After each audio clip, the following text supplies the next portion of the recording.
morning or good afternoon. I think it's probably still the morning for most of the folks with us. Good morning, everyone. Good morning. I like the paintings engine in your background. Oh, thank you. Where are you calling from? I'm in Louisville, Kentucky. Good, Louisville. What about you, Joseph? Where are you calling from? From Auburn, Alabama. Alabama, nice. What about you, Sarah?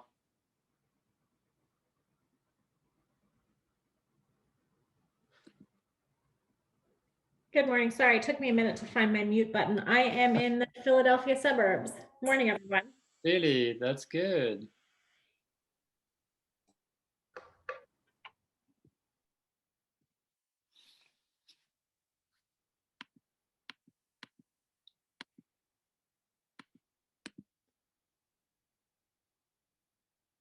So it looks like, let's see, who's LMS or LM Sheffield? Hi, this is Elle. Hi, Elle. How are you? I'm calling from Ohio, outside of Cincinnati. Outside of Cincinnati. Awesome. What about you, Dawn? Hi, good morning. I'm calling from Indianapolis, Indiana. Indianapolis. Sounds familiar, Brian. You're on mute, Brian. Yeah. First time using Zoom. Your old stomping grounds, Stephan. Yeah. Yeah.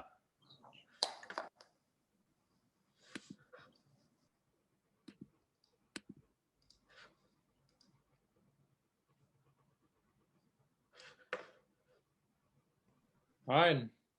People are starting getting in. Chris is here. Hi, Chris. Good morning. How are you? Good. Good. Scott is with us as well. I see Laura.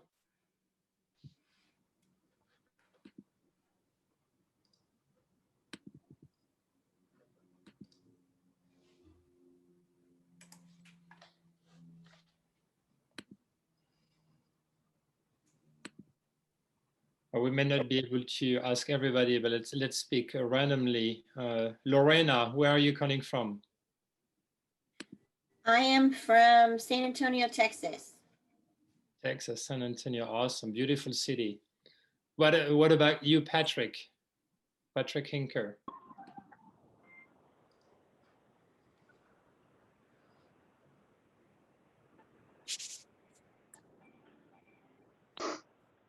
Good afternoon. I just joined. I apologize. I missed the question. Oh, where are you calling from? I'm in Cincinnati, Ohio area. Nice. Two from Cincinnati already.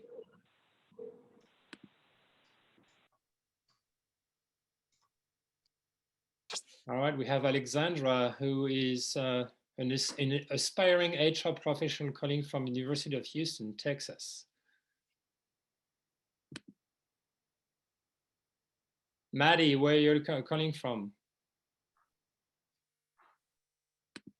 Morning, everyone. I'm coming from Dallas, Texas. All right, he's another Texan. Hello, Mark. How are you? Good, thanks. How are you? Good. And you guys can use the chat if you want to tell us where you're calling from. I have one from Tempe, Arizona.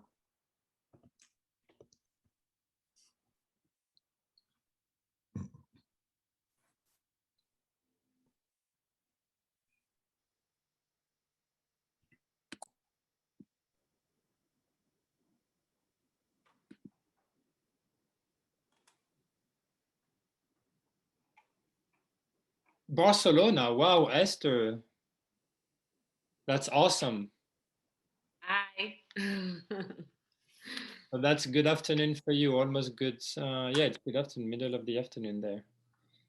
Barcelona is 5:05. Sorry, go ahead. Sorry? Go ahead, Esther. No, I was saying that here is 5:30 p.m. Okay, almost the evening.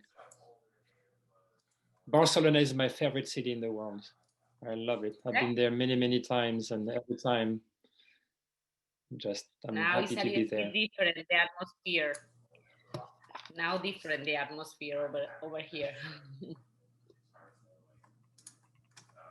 Awesome. We have someone from Ellensburg, Sarah, Washington, Durham, North Carolina. That's awesome. LA, Santa Barbara, California, Seattle.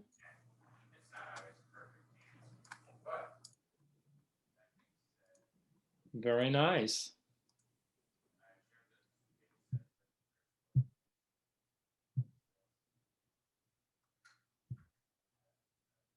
See, Tracy, where are you calling from?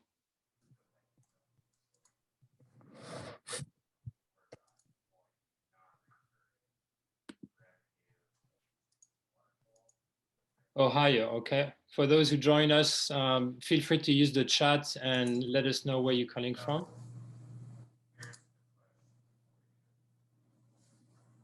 So this is recurring revenue, which is based on the time period. Portland, Courtney is from Portland, awesome. I lived for 2 years in Portland. Loved it. Susan is calling from England. So where right in England? Oxford, wow, very nice.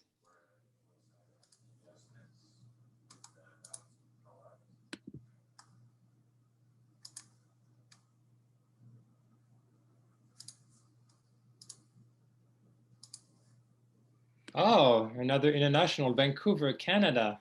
Alex, awesome. Beautiful city too.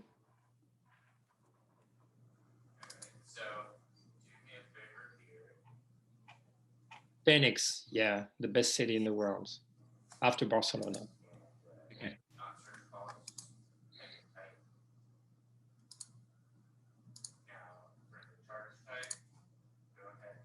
Awesome. Well, I will let Bryan, my co-host for this morning, keep welcoming people here, and just going to share my screen very quickly. So for those of you who may not be familiar with me, I started a way back a series of events called the EX Summit, EX standing for the employee experience, and just went through a rebranding at the end of last year, and now called the People First Community. And I'm very excited to host the first People First Community events, virtual this time around. I really hope that at some point we can meet in person. Esther would love to go to Barcelona to host an event there for sure. And I'm super excited to have an awesome speaker lineup.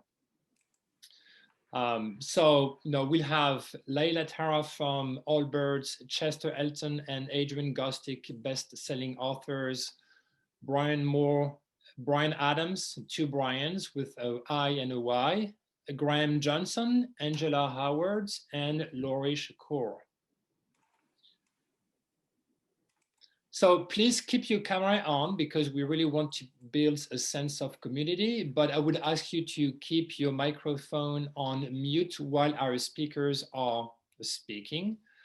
Our first session will be an interactive session where we will split into breakouts. So there you will be encouraged to share some thoughts about questions that Brian will ask you. So at that time, you can obviously turn your microphone on. And when we go back to the second session, I will ask you again to put your microphones on mute. So one thing that I was really excited about the whole rebranding of the EX Summit into the People First community was to really build a community made by and made for human leaders. And the whole idea with that, and especially with the online communities that I just launched a couple of weeks ago, is to get really people participating on how we can make a workplace more human and more people-centered. And for the online community, it's all about crowd creating resources made available to all the members joining the community. So just to give you an example, the first project that we're working on is to create the framework for the ideal job description. And from month to month, or from every month or so, we would just create a new resource that would be posted on the online community and made available to all the members. But it's all the members participating to collectively create all those resources for all our members. But it's also about transforming old school policies into human-centric frameworks. And we'll have some debates along the way. We have monthly coffee chats, live coffee chats, where people who can join us can debate or exchange ideas on a very specific question. Morning, period. It's also about sharing our stories, our insights, and our tips on how to create a more human workplace.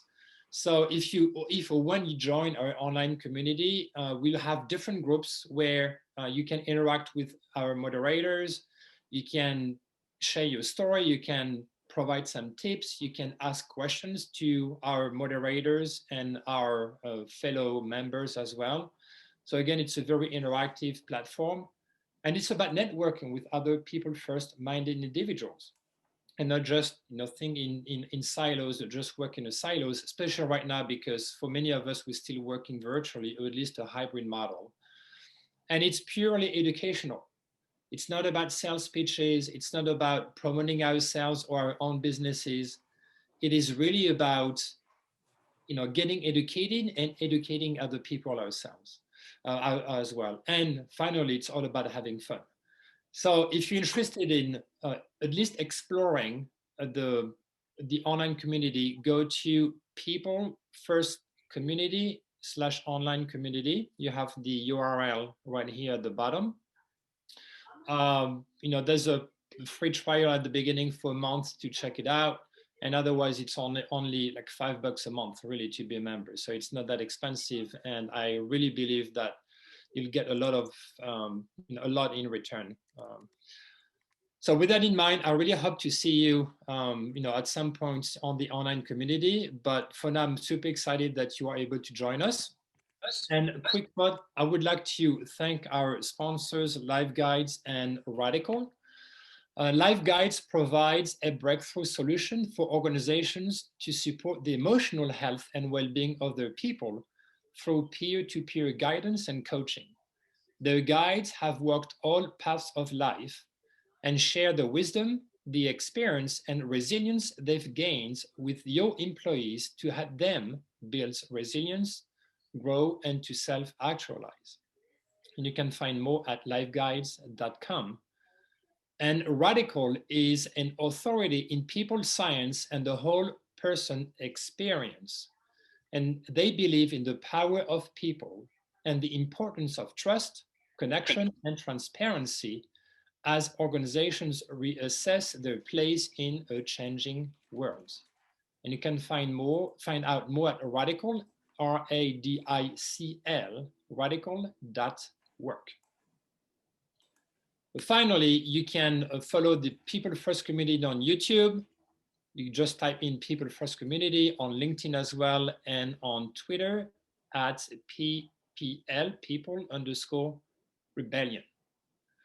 So thank you for joining us, and I will turn it over to Bryan. All right. Well, good morning, everybody. Stephan, thank you so much. Could we all just take a moment and give Stephan a little bit of gratitude and a clap? Obviously, all of us know Stephan and have been impacted by him over the years. And to say that he is an ambassador and an advocate for this notion of really celebrating and bringing more humanity into the workplace would be an understatement. So, Stephan, thank you for your tireless efforts in continuing to bring communities together around this really, really exciting and important topic. As folks were entering the room, both through the chat as well as Stephan was asking where everybody was dialing in from or zooming in from. And we've got a range of countries and states and time zones represented. And I think it'd be just a really great opportunity, just knowing the fast pace at which all of us have been moving, as this world continues to evolve, to just take a moment and center ourselves and recalibrate and shift from whatever we might have been doing into this container that we are going to co-create together. So we're just going to do a really quick recalibration exercise, something that many of you have participated in before. I see some friendly faces. So I am going to invite all of you, if you are sitting, to scoot up at the edge of your chair so that your legs are at a really nice 90-degree angle. And I will also invite you, if you're comfortable, to close your eyes and really focus on letting your arms hang down. If you want to place them on your knee, you certainly can. If it's more comfortable for you to let them just sort of dangle and suspend themselves in air, that's great too. The idea here is to really let your shoulders down.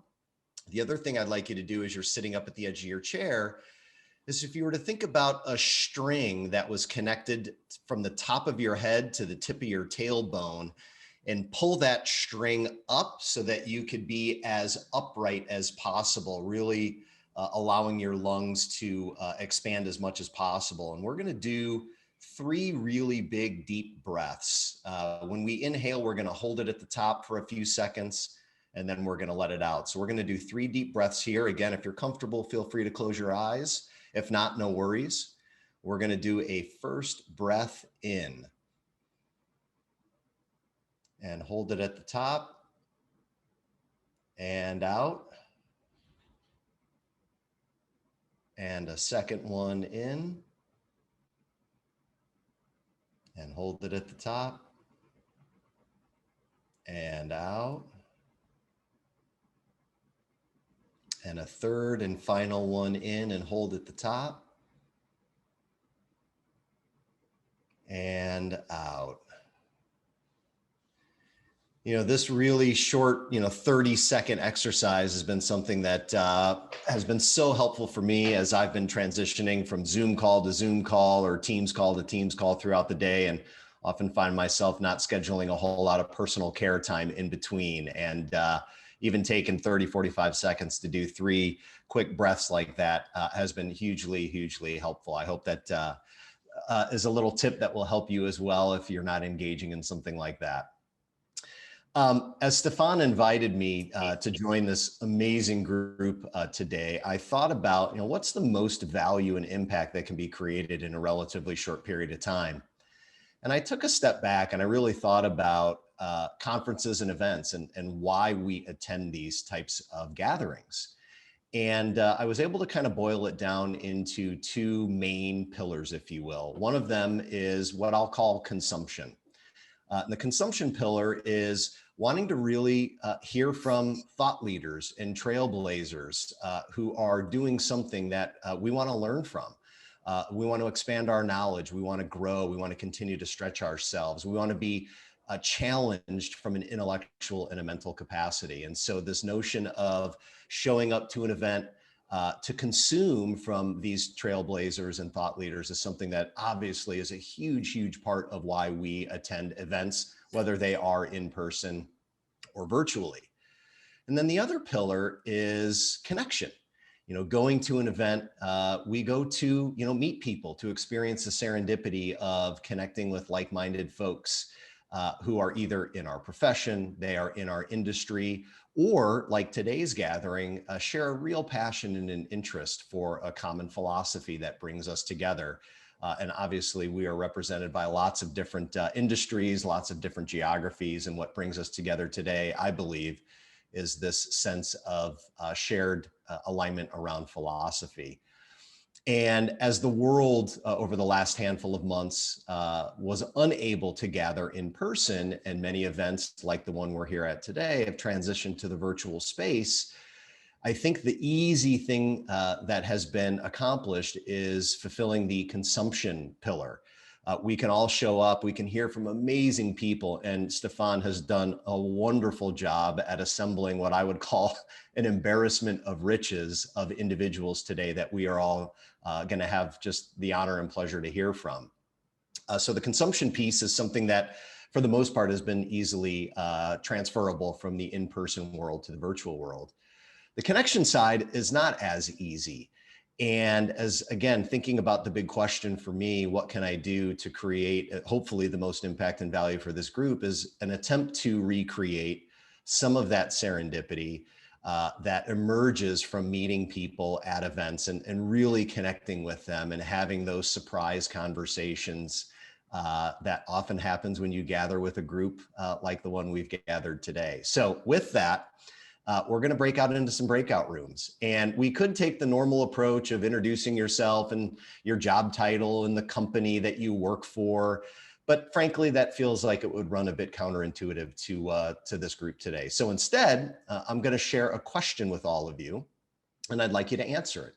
And the question is this: if you had all of the financial resources that you needed to take care of yourself, of all of the loved ones and the people most important to you in your life, and you had this unbelievable excess pile of money that you wanted to do something with, what charity would you donate this money to, and why? So we're going to send you into some small breakout rooms. Of course, please introduce yourself, but answer the question. What charity would you donate this excess pile of money to, and why? We'll give you about 5-7 minutes in the breakout, so it'll go pretty quick. We'll bring you back, and then I've got one final question that we'll share. So we're going to see if we can have this opportunity to meet a handful of folks while we're all gathered here today. So let me send you into the breakout rooms to answer the question: what charity would you donate to if you had some unbelievable excess pile of money, and why? I'll send you a quick message on countdown timer. So here we go. Let me create these rooms, and we'll see you in about 7 minutes. Well, it looks like everybody is filing back from the breakouts. They'll all be closed in about 20 seconds. And for those of you that got back a few seconds early, you got a slight harbinger into the comedy routine of Chester and Adrian that is about to ensue. So buckle your safety belts. You're in for a real treat here in about 15 minutes or so. Give everyone a second to reorient back from being transported through cyberspace back into the main room.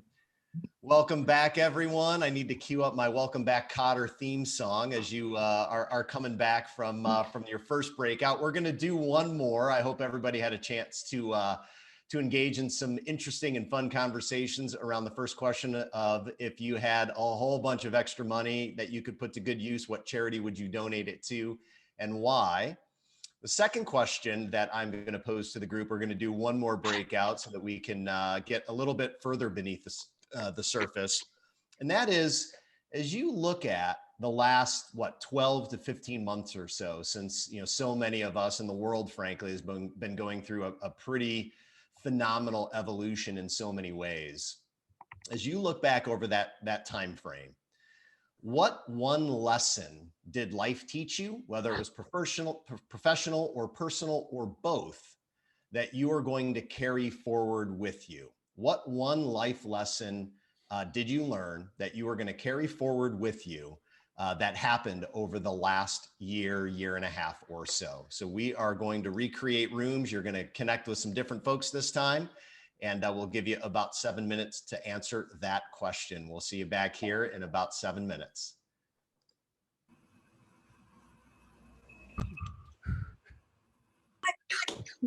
All right. Well, welcome back, everyone. Obviously not a ton of time to get too deep into the weeds, but hopefully you were able to get past some of the surface conversation that might have ate up a lot of time. And an analogy that I heard not too terribly long ago that I just love to repeat is, instead of snorkeling with folks, hopefully you got a chance to scuba dive.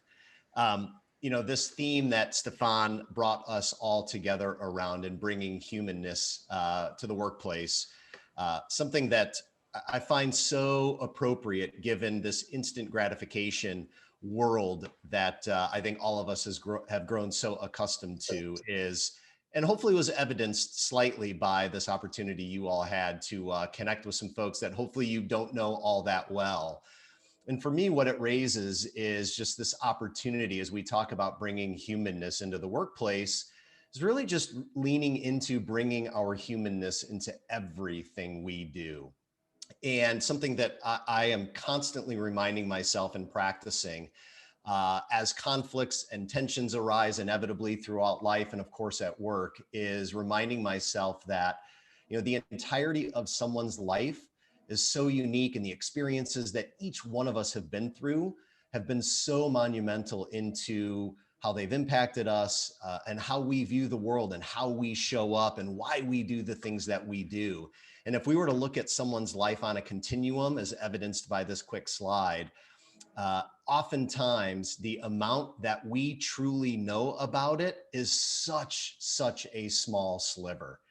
And my hope is that as we unfold throughout the day-to-day, that we do our best to remind ourselves that this sense of kindness, of gentleness, of compassion, of empathy is something that is so uniquely human to all of us. And instead of filling in the blanks and jumping to conclusions, which I am so guilty of, again, and I'm doing my best to practice not, is giving everyone the most generous benefit of the doubt, knowing that I know just such a small fraction of who they truly are in the life that they've led. And I'm really grateful, Stephan, for the invitation, and grateful to all of you for playing along, jumping into these breakout rooms. And again, instead of snorkeling with everyone, jumping right into a little bit of a scuba dive session. So with that, thank you, everybody. I'm going to turn it over to Stephan, and we are in for an amazing series of folks here throughout the rest of the morning. So thank you all. Well, thank you, Brian, and really thank you for taking the time to be with us during this awesome breakout session. And I hope it was beneficial to our attendees today. And just a quick thing. So Brian is the co-founder of Anthym, ANTHYM. And it's a really cool concept. You can check it out at anthym.life. Again, it's Anthym with a Y. And the platform accelerates authentic connections between your teams and supercharge relationships. It's a great way to connect people together, to get to learn from one another, and really to create those human connections that we often miss at work. So check it out, Anthym.life. Thank you again, Brian, for being with us today. I'm super excited about the upcoming segments with two awesome gentlemen, Chester, Elton, and Adrian Gostick. Both are multi-times best-selling authors of books like Leading with Gratitude, and their upcoming book to be released on the 4th of May is Anxiety at Work. Obviously, it's a huge topic right now, and I'm very eager to dive into that topic with them. I would just probably ask Chester and Adrian to introduce quickly each other, since they've known each other for quite a long time, and then we'll go into the conversation itself. Who wants to go first? I'll go first. Let me introduce Adrian. Adrian Gostick is a brilliant writer. Whenever you see two names on the front of a book, there's one that's the writer, and it's Adrian. We just finished our 14th book together, Anxiety at Work. And I am so grateful to Adrian, because when I go to my high school reunions and they say, "You're a New York Times bestselling author," and I go, "Well, I've got a partner." And they go, oh, okay. That makes perfect sense then.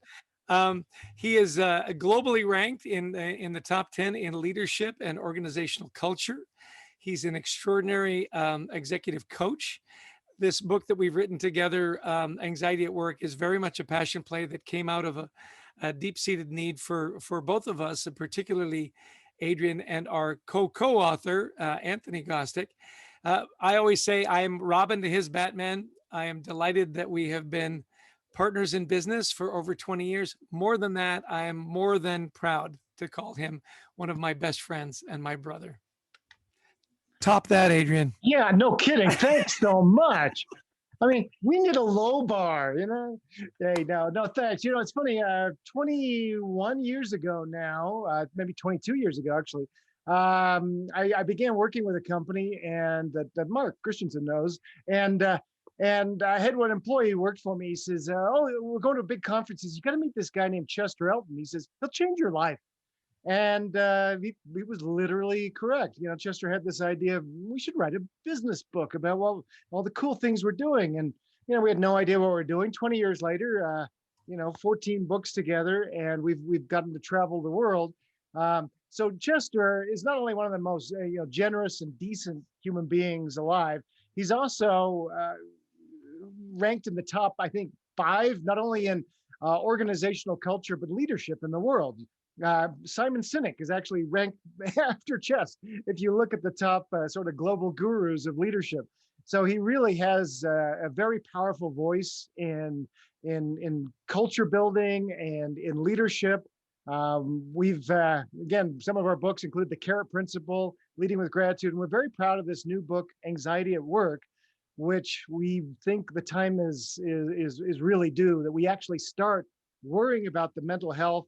Of course, Life Guides has been worrying about this for a long time, but the rest of us to get on board and worry about the mental health of the people in our care. Awesome, thank you both. Before we go into the questions, for our audience here, if you'd like to ask questions or comments, please use the chat feature, and you know, I'll ask some of the questions to Chester and Adrian that are coming from the crowds today.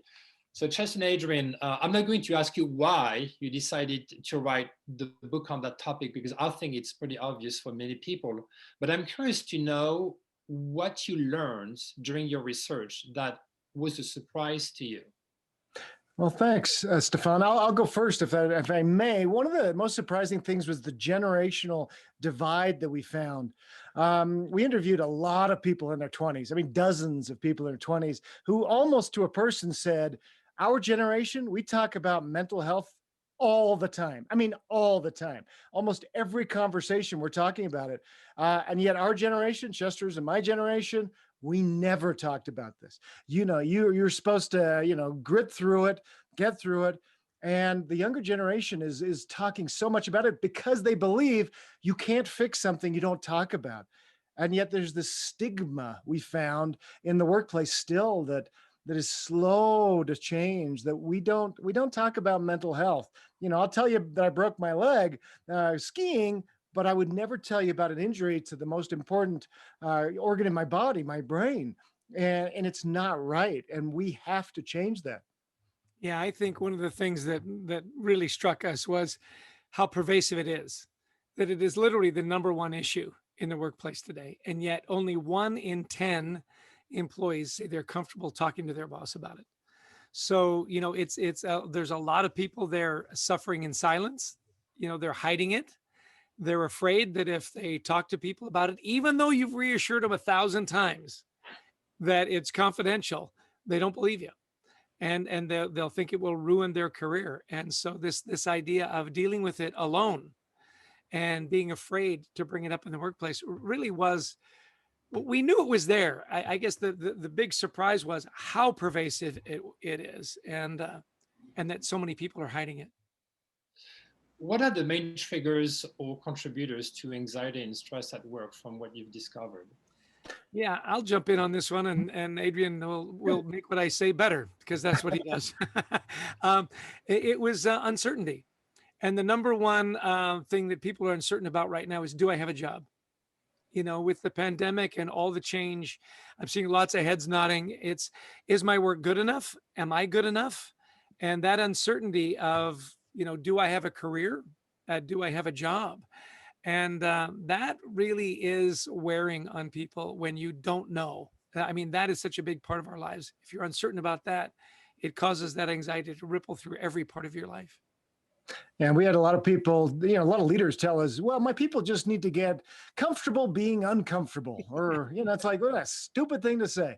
You know, some people will never feel that way, you know. In fact, most people won't. Yeah, some people have ice in their veins. They love pressure and uncertainty, but they're the rarity, and you can't create a culture like that. And of course, you know, there is a lot of uncertainty right now. Nobody knows what the heck the next year will bring. But what we found were leaders who would talk to their people and say, this is what we do know. This is how you can help. These are the ideas we need. And so that idea of uncertainty is tremendous. And I would probably add to that, Stephan, that 70% of workers say their biggest source of anxiety is their immediate boss. He or she isn't clear, doesn't give me good direction myself. I don't know really how I'm doing. I don't know the future of this organization or where I fit. So that really does tie into uncertainty as well. And there's a lot we can do as leaders to help. Yeah, I just want to add to that is so many leaders know it's there. They don't want to address it because they don't want to give that feedback for fear that it'll be conflict. I think the number was like 65%. And yet, most employees want feedback. Like, how am I doing? So there's this disconnect, and this growing lack of trust that adds to this stigma around, Chester just can't take it, and nothing could be further from the truth. What are the symptoms of anxiety and stress at work? When we look at symptoms, there's really two types of symptoms. The first is clinical, where people have a clinical anxiety disorder. This is not necessarily tied to any event. One way we would define it is that the threat seems huge and my ability to cope seems small. And even when a stressor is removed, that anxiety is still there. People feel panic attacks, feel imposter syndrome, that they're going to find me out. That's clinical anxiety. Now, we are also finding an incredible amount of what we call transient anxiety, which is not always there, but it's created through a crisis. Say, I don't know, I'm just throwing out a crazy idea, like a pandemic that goes on for like a year. That creates an amazing amount of what we call transient anxiety, which may not necessarily be there after the stressor leaves, but it's very real. And it affects people. Now, other things can happen too, where, you just have this incredible deadline that just never ends, or a boss that just thinks the best way to motivate people is with pressure and fear. And there are ways that we create this transient anxiety, which actually can create, mini T that builds into big T and creates PTSD. It creates these terrible things. So whether it's clinical, whether it's transient or situational anxiety, there are causes. And what we find is that we as leaders contribute a lot to the anxiety that we're feeling. So don't, no, I'm not talking on it. Sorry. Just to add to that, a real surprising finding we had that if your immediate supervisor has a French accent, apparently anxiety and stress levels. It's just. Oh no, it's there. Yeah. There's something about that particular Brooklyn, not a problem. That's awesome. I've got an interesting question actually from the audience, from Alexandra. When it's typically the older generation in top leadership positions at companies, and they aren't used to prioritizing this or talking about this, how do you get them to buy into what you're selling? And how do you convince them that they need your help? Yeah, and this is the issue, right? Because still in the senior positions, you've got this generational divide. I often tell the story that when I was under a tremendous amount of stress, and by the way, I was best friends with our CHRO, and I was driving in my car and we were having this discussion. I was doing 2 or 3 different jobs. I was, the stress and the anxiety levels were off the charts, and she literally said to me, "Look, you need to take some time off, and you need to get some counseling." And after a very brief pause, I said, I would never, ever do that. That would end my career. So in our generation, how do you get them to buy what you're selling is you've got to just slaughter them with the data. Say, look, this is how much it's going to cost you. These are the people that are going to leave. You're going to burn people out. This is how it's going to impact our culture. And then, to get really vulnerable, to talk about a personal situation. And this is where it got very personal for me when one of my children went through a lot of anxiety. And my initial reaction was, hey, suck it up, put a smile on your face and get out of bed and get going. And of course, it didn't work. And, we tried everything that from my generation worked for us, that of course failed miserably. And then once we got him into great counseling and found allies, and this idea of an ally, I hope we get into, find the allies at work that can speak for you, that can, be vulnerable and generate that kind of empathy, not sympathy, but empathy.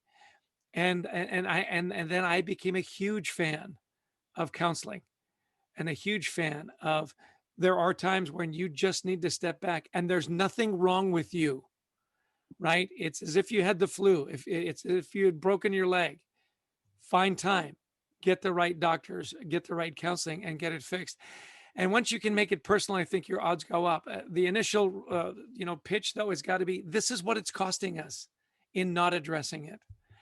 And I know, Adrian, you've got some very, emotional and personal ideas on this as well. Well, the idea is, this is no longer the way we can manage. Leaders have told us we've actually used anxiety in the past as a weapon to get people to perform better. But it's not. We're finding, higher levels of turnover. We found, 75% of Gen Z say they've already quit a job for mental health reasons, 50% of millennials. So we no longer can use pressure and anxiety as this weapon.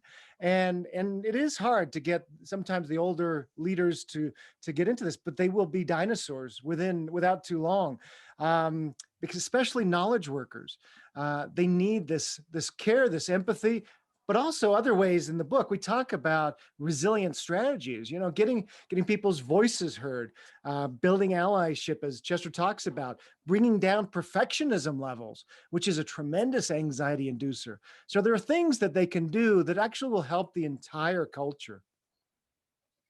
So Chester, you alluded to the cost of anxiety, and we know now that there's a clear cost identified with work stress and anxiety.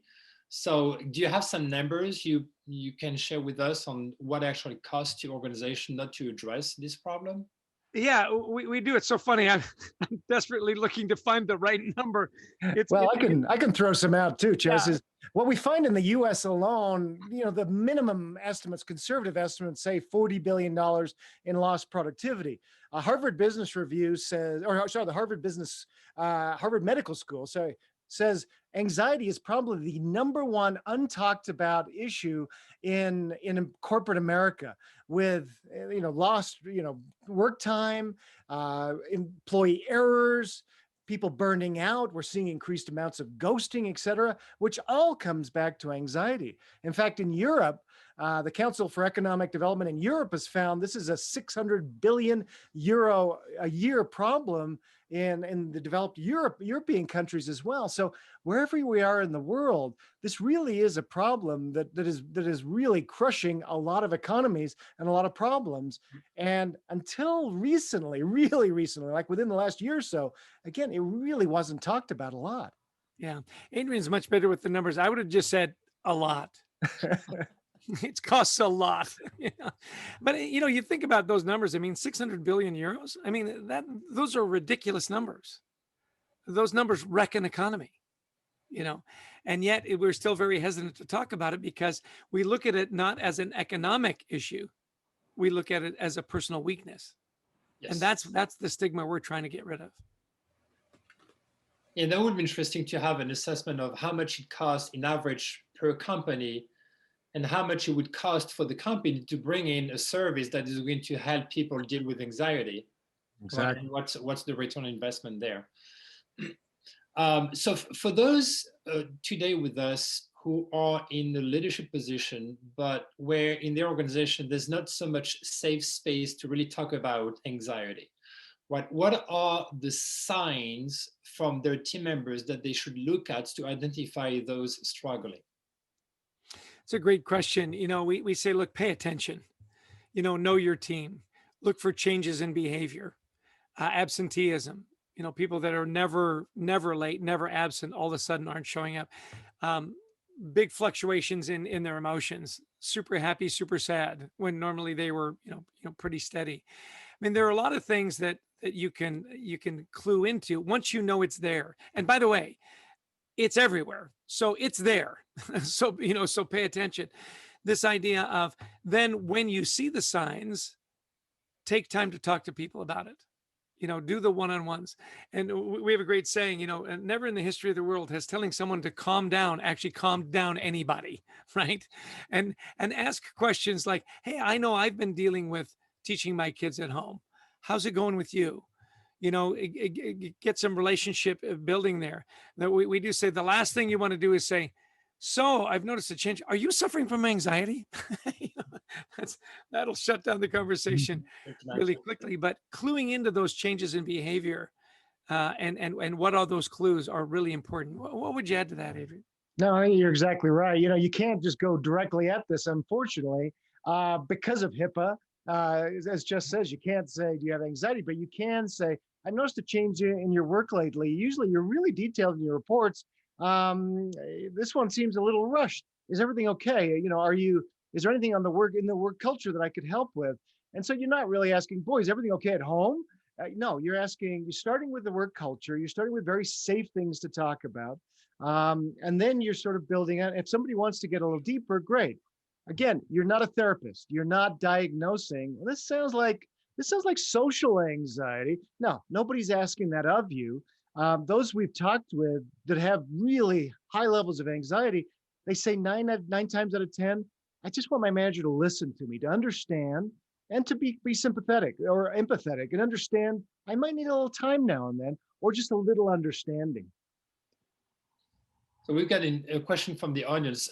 Some of the anxiety in the workplace can be addressed by leader behavior, by creating clarity, by being vulnerable, etc. How can leaders address the anxiety drivers that are coming from outside the workplace, such as fear they may have for family members' health during COVID, recent political tension leading up to after the election, and what can or should leaders do in addressing anxiety that comes from factors outside of the organization? I think on this one, you just got to realize as a leader, you can control what you can control. And you've got to let the other stuff go. I mean, you can't control the vaccine rollout, right? You can give tools to find out where vaccine is available, for example. And you've just got to realize that you can control what you can control. There are a lot of factors that you cannot control. And make that very clear. Say, listen, sometimes what's going on out there, we have no control over. Here's what we can control: how we treat each other, how we support each other, how we are allied together. That we can control. If you try to go big picture and try to control everything, not only will your anxiety levels go up because there's nothing you can do about that, you'll actually increase the anxiety levels of your team as well. Does that make sense?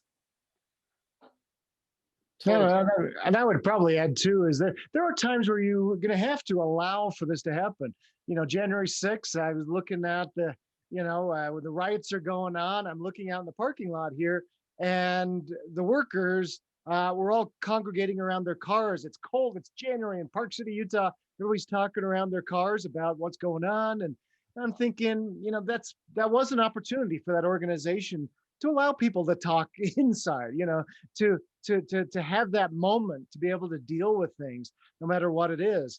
So it's not sticking our heads in the sand, but Chester is exactly right. You can control what you control, but there are times where you have to speak about something and bring down the tensions and say, look, we know this is going on.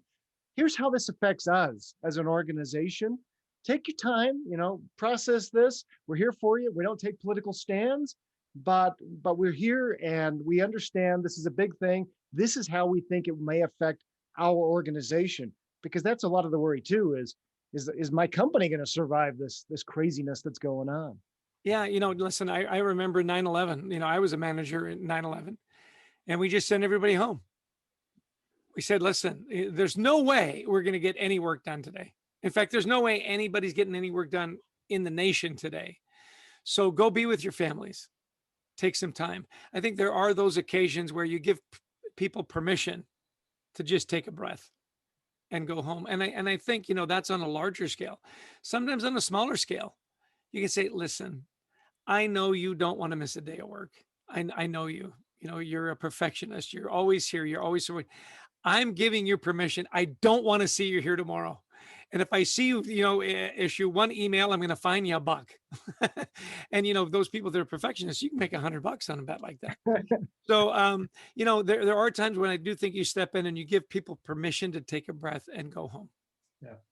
And I see some organizations that divide the PTO into different buckets, like, vacation, sick days, and mental health days too, where, if they have limited number of days of vacation, PTO per year, they just divide those into buckets. Might be a way to create the space to have employees raise their hand and say, hey, I need a mental break for a day or two. Yeah. And to encourage that as a leader. And when somebody does that, you make a big deal out of it. And let them know this is not only, a good behavior, it's expected behavior. Yeah. Listen, we've come across some wonderful best practices. We do a lot of executive coaching these days, and Mercy Niwe is an executive at the World Bank, just recently promoted. A lot of pressure. Their goal is to eradicate the severe poverty by 2030. Well, the pandemic put a big, big block on that. And she said, listen, we're doing so much. We are needed in so many different places. She said, look, Fridays, no meetings. Fridays are when you catch up. We will not have meetings on Friday, and no emails on the weekend. Now, it's easy for her to say that. She has to do it too. If she sends out an email at 4:00 in the morning on a Sunday, the message is just kidding, and it's wonderful. And I asked her, did productivity go down? And she said, actually, productivity has gone up, because at a certain point, you just burn people out. And the return after a certain point is minimal at best. So those disciplines that leaders can put in place, and then, walk the talk is really important. And that doesn't work in every organization. Not every organization can say we're not going to meet on Friday. They can, and it's worked beautifully for them. Well, one thing that we've learned over the past years or so is that everything is possible, even what we think was not possible, right? So Adrian, you talked a bit earlier about, one of the anxiety factors were, am I going to, keep my job? Yeah. But now that we're going back, more and more organizations are welcoming their employees back to work. That's going to be another huge stressor, right? On, how am I going to deal with it for those actually got to really enjoy working remotely, and now they have to go back to the office. There's, the whole debate around vaccination as well. Do I need to take the risk of coming back to work if not everybody's vaccinated in my office, and things of the nature. So what would be your tips for leaders here to address those concerns first, and then find out solutions to support their people in that area? No, it's a great question, Stephan, because you're exactly right. We're hearing this around dinner tables around the country right now, is the question of reopening. And for some people, they couldn't be more excited. They think this is just awesome. Other people, it's causing incredible amounts of anxiety, even if they have been vaccinated. There are different strains out there. I don't know if my kids haven't been vaccinated. There's all these different questions swirling. And what organizations have to do, and leaders have to do, which is where we worry a lot, is first off, they've got to put in place this is our plan. This is where we are moving ahead. This is what we have in place. Being very clear with people and getting their feedback, and realizing not everybody's going to think like me as the boss. Because we see this. Some boss thinks, well, the whole thing was a hoax, to all the other extreme of, the boss is extremely careful, very, very worried about everything. Well, no, not everybody's like me. Some people are less worried. Some people are more worried. And we have to be able to accommodate all those people within our workforce, and especially our customers. We have to worry about actually the ones who are more worried, or otherwise they're not going to be coming in. They'll come in once and they'll never come back, whatever, whether it's retail or B2B or whatever. So we have to be very sympathetic to that. And then we have to implement something we call 360 accountability. So if we're bringing people back in, and that's going to happen, maybe not every day of the week, but they're going to come back in, then we have to hold ourselves accountable. But we have to make it very good or very clear in our organization that I can also hold you accountable. If you're not wearing your mask, you're not social distancing, for the next little while, we've got to make that part of our culture, that we can hold each other accountable, and it's okay. And it's not, like on planes right now, right? Hey, the guy behind me is not wearing a mask. I should be able to say that. But in many organizations, it's not. We go with the extremes and we can't. Yeah, and there is a lot of data available, right? I mean, Kyle was in my breakout group. He's also known by his friends as Klundby. Sorry, Kyle. Anyway, he does a lot of engagement surveys and so on, as does my son at American Express. The trick is to not only collect the data, and Kyle was great about this, is what do you do with that data? Are you really addressing the problems? And it's really interesting. My son, they've got a big tower in Lower Manhattan. We live in Jersey, just across the river. They're anticipating by the end of the year that they'll only have 10% capacity. People will rotate through, that people will be working from home probably 3 days a week. And productivity is, as stated at a high level. American Express has a great culture. They've addressed these issues. And it is interesting. And like Adrian says, holding people accountable. I had a friend who flew the other week, and he said, there was a woman sitting, the seat over, took off her mask to sneeze. He said, I think the reason you have a mask is so that when you sneeze, you're wearing a mask. So being able to gently and, carefully and civilly hold people accountable is important. I do love the companies, though, that do the surveys and gather the data and then share it with the organization and go deeper. Here's what the data tells us. What are we going to do about it? And publicize, the best practices. Awesome. Well, it's been a fantastic conversation. Thank you so much, Adrian and Chester. And so for those who would like to continue this conversation, get to learn more on the topic, because it's a very critical topic. Look for the book. It's available on Amazon to pre-order. The book will be released on May 4th, Anxiety at Work. There's also a podcast called Anxiety at Work, and you can follow, here we go. And you can follow Chester and Adrian on social media, LinkedIn, Twitter, and such. So feel free to connect with them. Thank you again, gentlemen. I really appreciate it. Thank you, Stephan. Thank you, everybody. You bet. Take care and be well. Thank you for the invite. Wonderful. Thank you for being with us. Our next session is going to be with Angela Howard. I got to know Angela a few years back when she was at Kaiser Permanente. I did an EX summit in Seattle at that point, and I got to know her a bit more and love the work that she does, really focused on humans in the workplace. So I'm super thrilled to have Angela joining us for the next session. Angela, I'm turning it over to you. Awesome. Well, thank you so much, Stephan, for having me. I am going to share my screen here. I have some visuals. So if you could maybe hand that off to me, potentially, Stephan. You should be able to share your screen. It's saying host disabled participant screen sharing. Oh, okay, hold on. But while you're doing that, I just wanted to say hello. Thank you for that kind introduction, Stephan. Today, actually, this is fantastic because this topic is a perfect fit and segue with Chester and Adrian's talk around anxiety and mental health at work, but also leadership and how we can show up as leaders, and really the future trend we're seeing around more human-centric and people-first leadership. So I'm hoping we can generate some discussion around kind of dismantling a little bit our thoughts around traditional leadership and the definitions we have around leadership. So I'm excited to share, and let's see if I can go ahead and share my screen. You're ready to go now. Awesome. Okay, can you see my full screen here? Yes, we can. Perfect. Awesome. So like I mentioned, I'm really looking forward to this topic. I'm going to, since we did a little bit of breakout rooms before, I'm going to suggest a few times that we put some things in the chat. So get your typing fingers ready. So just a quick introduction, a little bit more about me and my background. Stephan, you did a great job introducing me, so thank you. I've spent 15 years of my career mainly in Fortune 500 companies, leading talent management, employee experience teams.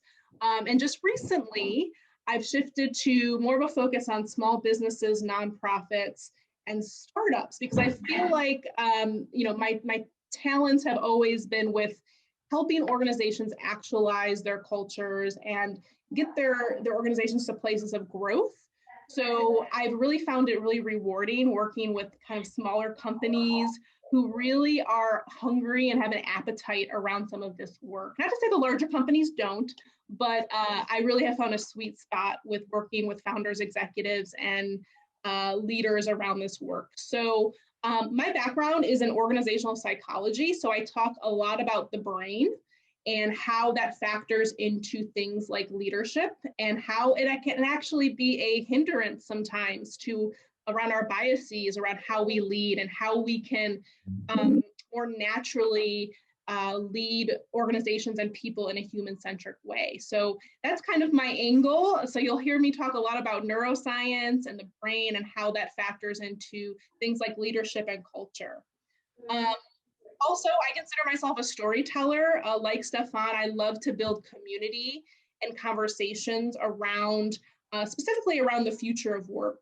So I have a podcast called Humanly Possible, Future of Work Conversations. If you all are interested in checking it out, I talk more about topics like this and have some great guests, including Stephan. So I'd be happy to share our podcast episode. So I want to take a moment before we jump into some of the kind of trends around more people-centric, human-centric leadership. I want us to just take a moment. Humor me for 30 seconds here, and I want you to jot down the answer to this question. Excuse me, sorry. I want you to jot down the answer to this question. Who counts on you? If you can write it in the chat, that would be great.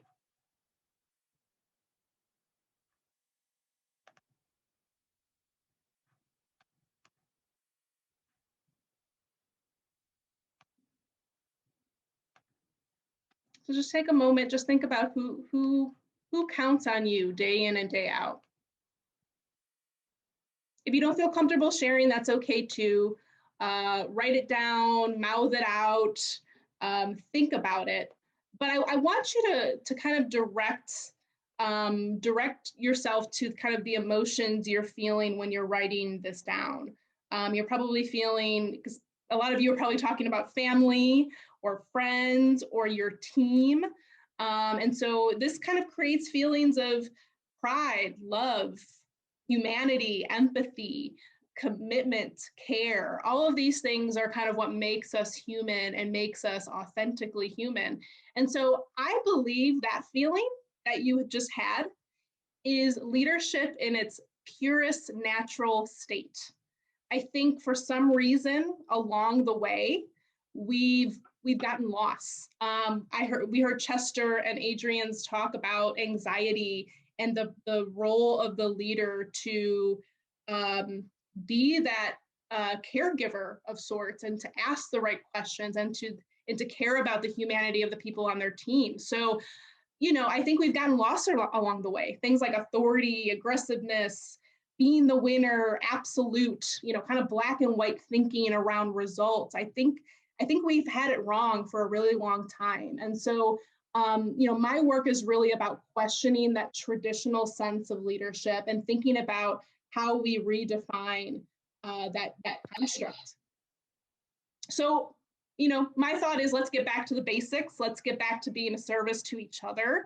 And we all have an opportunity to lead differently. And so I would just think if you were able to think about someone who counts on you, you are a leader. So even if you're not in a leadership role, even if you're not leading a team of people, if you were able to think of someone who counts on you, you are a leader. And, this is an opportunity for us to think about and redefine leadership. So you can be kind and clear and vulnerable and courageous all at the same time. We don't have to pick sides, but that's really, if we think about what human-centric leadership is, that's really how I would define it. I wanted to also kind of present this model of leadership, which I think we don't talk enough about.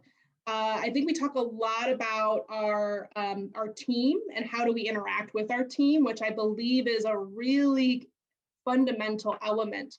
But we also have to think about ourselves. We have to be like, you can't, what's the term? You can't fill someone else's cup up if yours is empty, right? So as a leader, if we're of service to others, we have to make sure that our mental health is taken care of, that we are practicing what we preach, that we are able to role model the behaviors that we're asking other people to exemplify. So this is kind of the model of leadership that I always, it's kind of a thought piece to really reflect and think about your own leadership, which is you have to practice and practice self-care. You also have to practice leadership, I guess I would say. It's an ongoing journey. And then of course you have to live that out into your team. But this additional element of the we, I think, is really important because I always like to say that as leaders, we have a massive responsibility. If you think about, you're working with these people in these teams 8 hours a day. I always say, my role as a leader is to send happier humans home into their communities, into their societies, to then improve society. So I see this as so much larger than just container building within an organization. If you are a leader or if you're supporting leaders, this is an important element to think about, is how are we holding on to that responsibility and living that out, and then having our people live that out when they re-enter their societies and communities. So this three-pronged approach is a really important element to thinking and rethinking the definition of leadership, but also how we can make it more people and human-centric. So what makes good leadership and teaming? I always come back to psychological safety. I keep going back to Chester and Adrian, but I was just so impressed with your talk because it's so aligned with some of the research that I've done. And really it's centered around this concept of psychological safety. So this quote is by Amy Edmondson. She is one of the leading pioneers around the application of psychological safety. And so she started her research on it in the 90s. And she wrote a book called The Fearless Organization. I would recommend anybody and everybody to read it because it really helps define the belief and the research and the data that tell us that the most effective teams are able to build psychological safety, and leaders of those teams were able to bake that into the culture. So in other words, psychological safety is really about being able to speak up without consequences from my team, from my boss, from other leaders at the company. So this work was validated even more so with Google. I don't know if you've heard of Project Aristotle, but Google did a massive study on the success of their teams. And they found that regardless, everything from our high-powered employees at Google to executives to software developers, everybody needed the same thing. And that was the ability to feel safe, speaking up, being vulnerable, and leaders creating that space for people. So if we go back to Chester and Adrian's talk around anxiety and team members being able to speak up to say, I have an issue, I'm struggling with something, remove this barrier for me, or I have an opinion on that. All of those things create psychological safety at work. And that's really what we should be focused on as leaders, is how can I create that behavior and that psychological safety within my team. I just wanted to pause for any questions at this point. I'm not able to see the chat because I have two screens here and I'm going back and forth at. So Stephan, maybe if you could, in case there's any questions that I'm not seeing. Oh, you're on mute. I'm on mute. Yeah, no question right now. There was one comment from Scott saying that another definition of leadership was servant leadership, which is very aligned with what you said. Yes, absolutely. That is, yeah, being of service to others.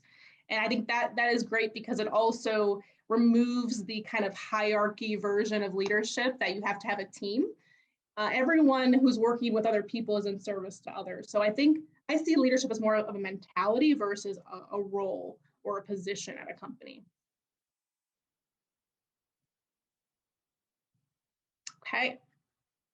Stephan, keep me honest if there's any notes in the chat. You could just pause me at any point. I will. So the other piece is this emergence around more hybrid working. And this is obviously a theme that we all can't ignore because everyone's talking about it. But we're seeing an important theme emerge around employee engagement. This research that we have, this little blurb that I have here on the screen is actually from Qualtrics. They're a very large experience management company. They have tons of benchmarking on employee engagement surveys. And one of the shifts they found this past year was the fact that belonging and inclusion has risen to the top, even more so than things that we're usually used to seeing around employee engagement, like recognition or, am I clear about the direction of the company? People are screaming that belonging is an important driver of engagement. And when we talk about belonging, what we're really talking about is, can I be my authentic self at work? So can I bring my human to work versus me kind of waking up in the morning and saying, all right, got to put the corporate face on or the work face on, and let me hold my breath and try to get through the day. That's a different feeling, right? When you feel like you can be authentic, you can speak up, and it has a great connection with psychological safety. So one of the things that, you all are probably familiar with Brené Brown, but this, she kind of just gives a beautiful definition of belonging and the fact that it's not the same as fitting in. So as leaders, I'm going to just say we're all leaders here. We have a responsibility to create that psychological safety and spaces for authenticity always. And it's very different than fitting in, right? So we talk a lot about culture fit, for example. I am absolutely, I do this too, working in the culture space. You're always talking about how do we make sure they're a right culture fit? I like to say culture amplifier. How can we find people who are going to amplify our culture versus finding people who are just like us, and we're just going to continue. If we really want to grow and evolve culture, why would we want people who are like us? We want difference. We want diversity. We want not only diversity, but we want to create an environment of inclusion once those differences are accepted into the company. So again, this is when we talk about leadership and the future of leadership, two pieces for me really emerge. It's psychological safety. How do you create those that environment of psychological safety, and how can you create a culture of inclusion and belonging at your company? So I'll just kind of leave us with these 4 questions, just some things to chew on, and then we'll go into any of the questions you have. The first one may seem a little jarring, but I am on this crusade. I'm on this crusade of actually creating less leaders. And the reason being is because I don't think all of us want to lead. I think some of us are hearing things like, how do you create psychological safety, and how do you deal with people, and getting them, influencing through them, and thinking about the whole human. That sounds exhausting to some people, to be honest. Some people are just like, you know what, I'm a great technical expert. I love what I do, and I just want to do that thing. Yes, I care about people, but I don't want to lead people, or that's not my skill set. That's not what I'm good at. So I want us to normalize reflection to say, do you want to be a leader? Because it is a ton of responsibility. And so I think our society tends to create this like arbitrary path of you have to get through the ranks and you got to move up. Let's think of it as a jungle gym, right? Versus a ladder. And leadership is a skill set. It's a job in and of itself, and it's a massive responsibility. So I'm on a crusade to help organizations create other paths for professionals and technical experts that don't want to be leaders. So do you want to lead? And if not, that's okay. You know, that's okay. We're going to work on creating more paths for you. The second question is, does your leadership practice have humans at the center? What are some of the things that you are doing as a leader to put people back at the center? And are you aware of your own biases, and do these biases get in the way of you leading your team in an equitable and human-centered way? So back to the brain conversation, because I can nerd out on neuroscience all day, but you know, our brains are built for survival. So the problem with that is that if my brain is built for survival, it's really hard for me to be selfless if my brain is built to be selfish. So it does take some bias checking and some ego checking around why we act the way we do. So what are your defaults? What are your biases? Start to think about how your brain works and how you can kind of break through some of those things. And then how are you creating cognitive ease and psychological safety for your team today? So back to the brain, people love cognitive ease. So how are you removing barriers? How are you creating spaces so that people aren't spending energy thinking about how something is coming across or what to do next? So that is another key responsibility for us as leaders, is to create cognitive ease. So how are you doing that? And how are you creating spaces and spaces for more speaking up and getting things out on the table so there's not a lot of energy wasted along the way? So thank you, everybody. I am really appreciative of you all taking the time with me and talking and discussing with me. If you want to get in touch, here's my contact information, but I will open it up for any questions. So let's see if we get any questions from the audience. I have two that came to mind as we're listening to you, Angela. First is, oftentimes leaders are promoted because they're top performers, and being a top performer doesn't mean you're going to be a good leader. And when I was listening to you and the nuances that we're talking about, I was thinking there are other ways for top performers to take some sort of leadership role without truly being in a management position. But let's say mentorship. You could be still a natural leader in your organization by mentoring younger fellows on your team, or people are not performing necessarily as good as you are, but without having the hassle of being a manager for those who are not really interested into it. What are your thoughts on this? Correct. Yeah, absolutely. I'm just going to stop sharing my screen so you can see my face. There we go. Yes, I totally agree. I think leadership is a mentality. So I think sometimes we use leadership interchangeably. So I'll maybe say people leader and leadership. I think leadership as a behavior, as a mentality, anybody can be a leader. And you just have to find the right,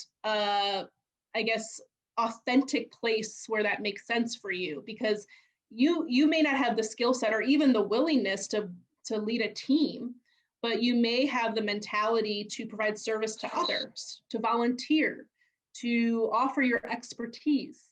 So Stephan, I totally agree with you that leadership as a mentality can be done by anybody. People leadership, you are taking on a larger responsibility when you have a team, because you're of service to others, but you're also getting them to a common goal. So you just have to do some reflection as to what kind of legacy you want to leave. Right. And oftentimes people are promoted, but without any training that goes along with the promotion, right? And you can have hard skills, you can be the best salesperson ever, but not necessarily have the human skills to lead a team, or, a super engineer, but not have the human skills to lead a team. So that's a big problem. That's a big miss for organizations, is to have that's a soft skill training so that people can really move into and succeed into a leadership position, because ultimately it's a sort of a reward for top performers, but they are moved into a leadership position without the support necessary for them to succeed. What's the whole point of it? Absolutely. And we see a lot of this with startups. So high growth, you're going from 10 employees to 1,000 employees, and you're promoting people, but there's no plan around developing that skill set, or even asking people if they want to, go down that path. So I think for startups, for any company that maybe, has realized that this is a gap for them, developing the skill set over time, knowing that leadership is a journey and you have to continue to build a skill set throughout your organization's lifespan, and also giving people other methods of, I guess, playing out their leadership mentality without leading a team or providing people leadership. Yeah, I like what you said as well on one slide about fitting is different from belonging. And, when you think of it, it's when you do need to hire people, right? It's much easier just to go to your own network, whether it's alumni network or it's just the friend network, former coworkers who were great coworkers, but you're just going to bring in people from the same mold, or very likely to similar molds. So that's a very tough balance to find and to manage between hiring people that you already have a trust with because they come from a network, but you don't bring diversity, you actually bring the same thinking. And to balance out with having to trust strangers that we don't know anything about. Now you can, gauge the level of trust and building that trust when you go through an interview process, but you don't have past experience to really trust at the same level that we trust people that you worked with in the past. Yeah, and this goes to that bias conversation, right? I think a good check for that is, are you bringing this person on because they share a complementary different view than you? Or are you bringing this person on because you're comfortable with their view? So if it's the latter, then you need to check that bias to say, is this going to get the best outcome? And also, should you maybe look for, open your mind a bit and have more of a growth mindset about what this could be, and thinking about maybe bringing in someone who's maybe isn't as comfortable, but brings a complementary skill set that's really going to be of value to what you're going to be working on. Right. And any question from the audience? So there was an interesting comment from Beth. Our company looks at career paths in the way you describe, Angela. If you're not and don't want to be a people leader, you can be a leader in another path. The challenge is helping people, engineers in particular, understand that they can make their own path since they want to see it. Yes, that can be a challenge. I think the other piece that needs to be coupled with the career pathing is the incentives, the recognition, and the reward. Because you can't just promote people and pay them more in the leadership track, but not do the same in the other tracks, right? So, because obviously, like, I want to get paid more, right? I want to make more money. That's a key driver for people sometimes, is I want that management position because it pays 20 grand more than I'm making now. So you have to level out the incentive structure to incentivize people to take different paths. And of course, there's, I'm not a compensation expert, but there's comp structures and market analysis you need to do. But Beth, to your point, I think you have to kind of match up that clarity around, well, what is this going to do for me other than development? How is it going to round out my career, but also my livelihood? There's an economic component to this as well. Any other questions, Angela?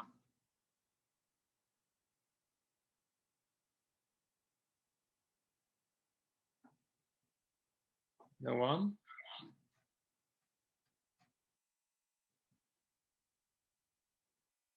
Also, maybe you can share the last slide that you had for people who may want to contact you, follow you as well. That would be a good reminder.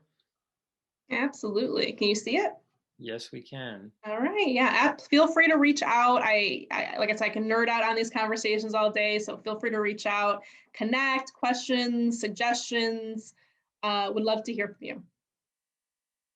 Awesome. Well, thank you so much, Angela, for being with us today. I really appreciate it. Thank you. Thank you for having me. All right, we're going to switch next to our topic and panel conversation on how to create a human employer brand. I see that Laila and Graeme are with us. And is Bryan with us? Bryan Adams?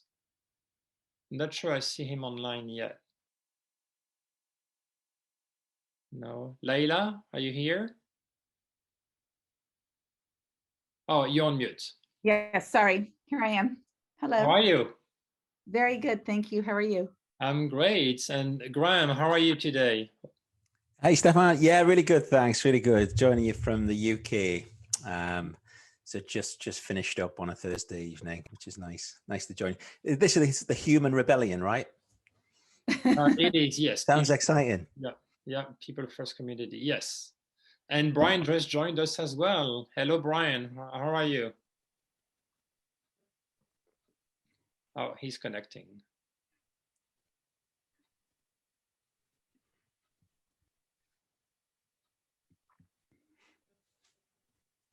Here we go. Hi, Bryan. How are you doing? I'm good, thanks. How's it going your end? Doing wonderful. Yes, so very excited to have Laila, Bryan, and Graeme join us today to discuss how to create a human employer brand. I would probably just go with a quick round of introduction if each one of you would like to, in a few words, introduce yourselves, and then we'll go into the panel conversation. Laila, would you like to go first? Sure. I'm Laila Tarraf. I'm currently the Chief People Officer at AllBirds. Previously, I was at Pete's Coffee and Tea, and before that at Walmart.com. I've also been an advisor for a couple of private equity firms focusing on human capital within the firms and across the portfolio companies. I'm really excited to talk about this topic today. It's long overdue, and I'm excited to hear what the other panelists have to say as well. And I have to mention it because you may not do it yourself, but you just published your first book. Yes, this week. Yeah, it's called Strong Like Water, and very exciting. It's a memoir with leadership insights that have very much to do with what we're talking about today, which is it's all about embodying both sides, right? The head and the heart. Yeah, so congratulations. That's a huge... Thank you so much. Thank you. Bryan, your turn. Well, hi, everybody. I'm Bryan Adams, the CEO and founder of Ph.Creative. We're a specialist employer brand agency operating in US, UK, and Europe. And we've just opened in APAC as well. We specialize in working with global organizations with complex talent audiences. And I released a book last year in March, probably the worst time to launch a book ever in history, but it was an experience, called Give and Get Employer Branding. And our philosophy is very much in line with the topic today. So I'm excited to join the conversation. Thank you for being with us. And Graeme. Hey guys, yeah, my name's Graeme. So I haven't actually published a book. I do have Bryan's book. It's pretty good. I'd recommend it. So I'm a global talent director at a business called Entain, which is the biggest sports betting and gaming organization on the planet.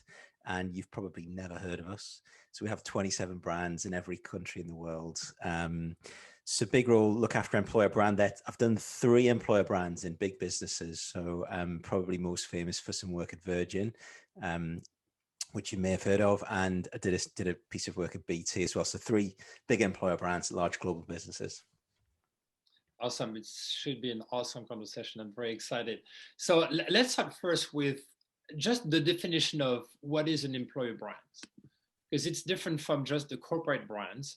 So let's go with each one of you, maybe Bryan first. How do you define an employer brand?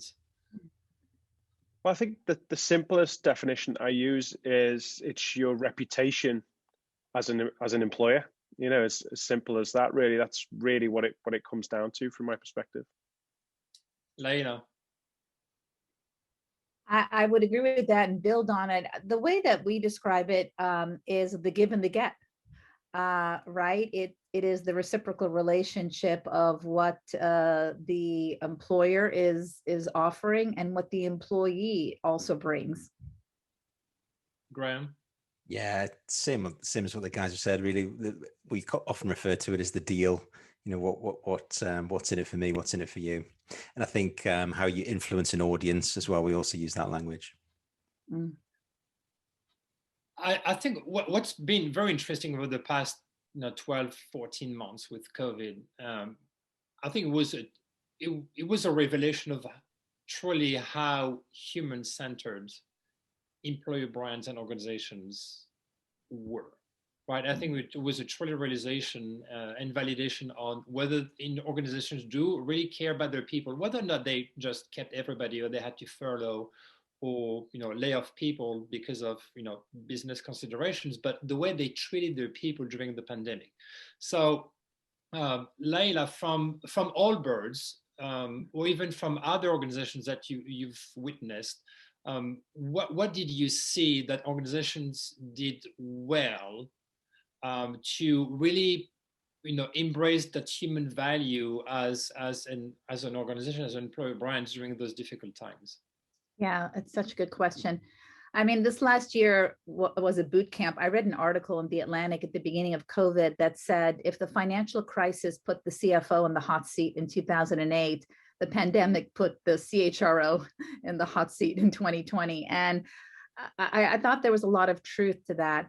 I think the biggest thing that companies did well is they opened up the conversation, right? The conversation about employees as people, about what was happening personally, emotionally, psychologically, in a bigger way, right? We've been saying bring your whole self to work for 10, 15 years now. But I think the last year where the lines were blurred between home and work, it really brought it home. And so we had weekly all hands, and sometimes we didn't have new content. It was just making the space to have the conversation about what was happening. And we tried to very much make it both ways and to normalize the feelings and as much as possible give assurance and perspective when we could. What about you, Graeme? Yeah, I mean, it's interesting, isn't it? I think in the last five or 6 years, like regardless of COVID, I think organizations that have got employer brand right have always put their people at the center of it, and they've always told the truth. So if you tell stories that are honest, then I think it's been tested during COVID as to whether employer brands are actually genuine. And speaking, in our business, I think it's driven a sense of togetherness and community that was genuinely there before COVID and is probably stronger as a result. And I think things like from research we do, we can see like job security is more important to people now than it was, which feels like we've gone back 15 years. So I think it's probably changed what's important, what's a priority to people. But I really think that this idea of like human-centered employer brand built out from genuine people stories and telling the truth about what it's really like inside an organization, I think that was around before COVID. And I think that's where the good employer brand work is. What about you, Brian? What's your perspective on this? So a few things really, and I agree with what's been said, but what I would add is, they say true character is revealed under pressure. And I think, when you apply that to the business world, we've seen the true character of organizations from a position of strength and a position of weakness. And the most profound takeaway from 2020, the COVID year, for me, is the overwhelming social consciousness that's blurred the lines between consumer brand and employer brand that's been driven by the audience. We saw websites pop up saying buyer beware, sort of advising who to buy from based on how well organizations have treated their people, which, and the sentiment of brand across the board has definitely never been affected more than in the COVID year based on how people have treated their people. But from our research and from working with our client partners and gathering their perspective and sort of joining some dots, we've always said that employer brand is built on the foundation of impact, purpose, and belonging, which I think is a universal sort of truth. But making that a little bit more conscious, what we've boiled that down to recently is what we call the 3 C's, which I'd be interested on the panel's perspective. So we've talked a lot about culture in employer brand. That's a sort of an obvious ingredient. But this idea of a career catalyst, so what's in it for me? How are you going to sort of propel my career forward is the second C. And the third one, which is now rising in priority, rocketing to the top, is this concept of citizenship. What are you doing for your community, your people internally, and your community outside? How do you show up? Even down to having a political voice now, and that so on and so forth. But the most profound thing is it seems to be being driven by the audience, a very conscious desire for people to hold companies more accountable, which I think is fantastic. It's a great point, because like in the past, companies had a lot of control over how they wanted themselves to be perceived in the community, because we didn't have social network, we didn't have the glass doors and such. And then over the years, it has completely turned upside down.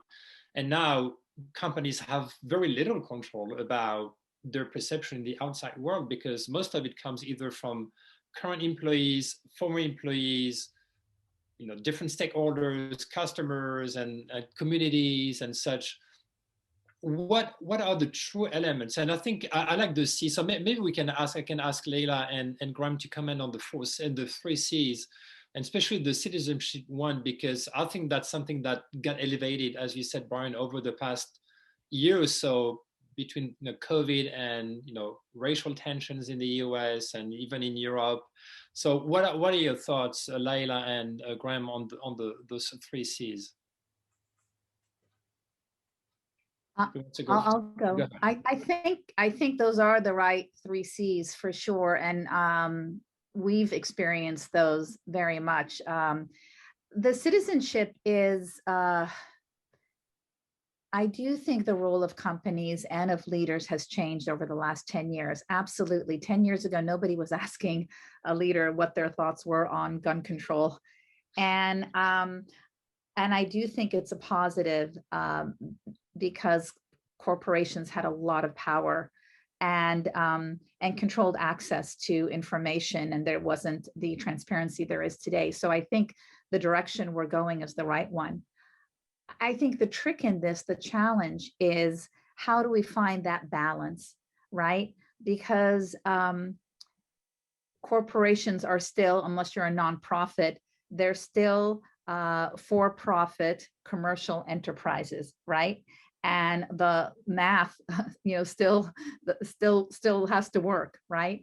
And so I think the challenge is, what do you stand for in terms of your citizenship in a way that does not diffuse your focus on your core business?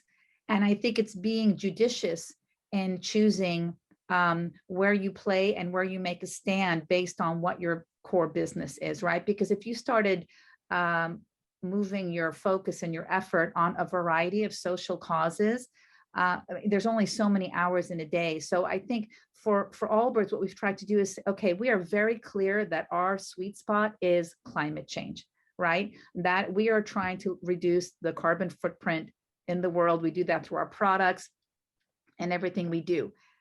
And then one ring out from that is we recognize that that has tentacles into other social justice causes, right? Because climate change impacts underrepresented groups in a larger proportion.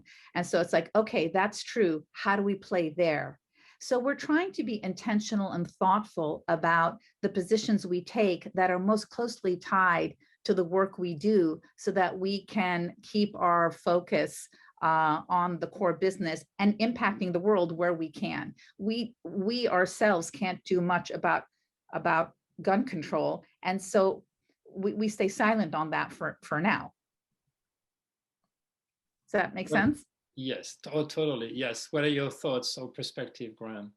Yeah, it's really interesting. I like the model. I think talking on in terms of our business, where we've probably sharpened our focus a little bit more is making sure that people are really super clear that they own their career. So we outline what the opportunities are, and we'll enable them to go and pursue that, but that they own that.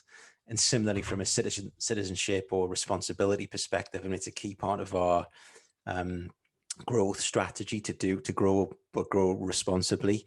And it's kind of in everyone's goals, objectives, it's really clear. But I think the bit where we may differ from other organizations, or where there's like a choice, is on the piece around culture. And I think a few businesses, maybe with backs against walls, cash preservation, tough times, trying to survive.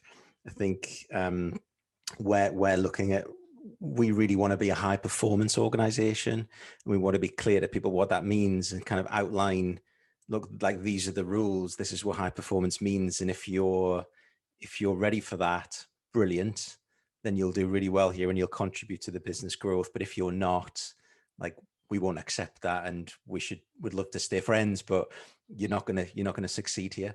So I think we've probably tried to be a lot clearer around the culture that we want to move to, and be really clear with our people about, like, is that for you or not?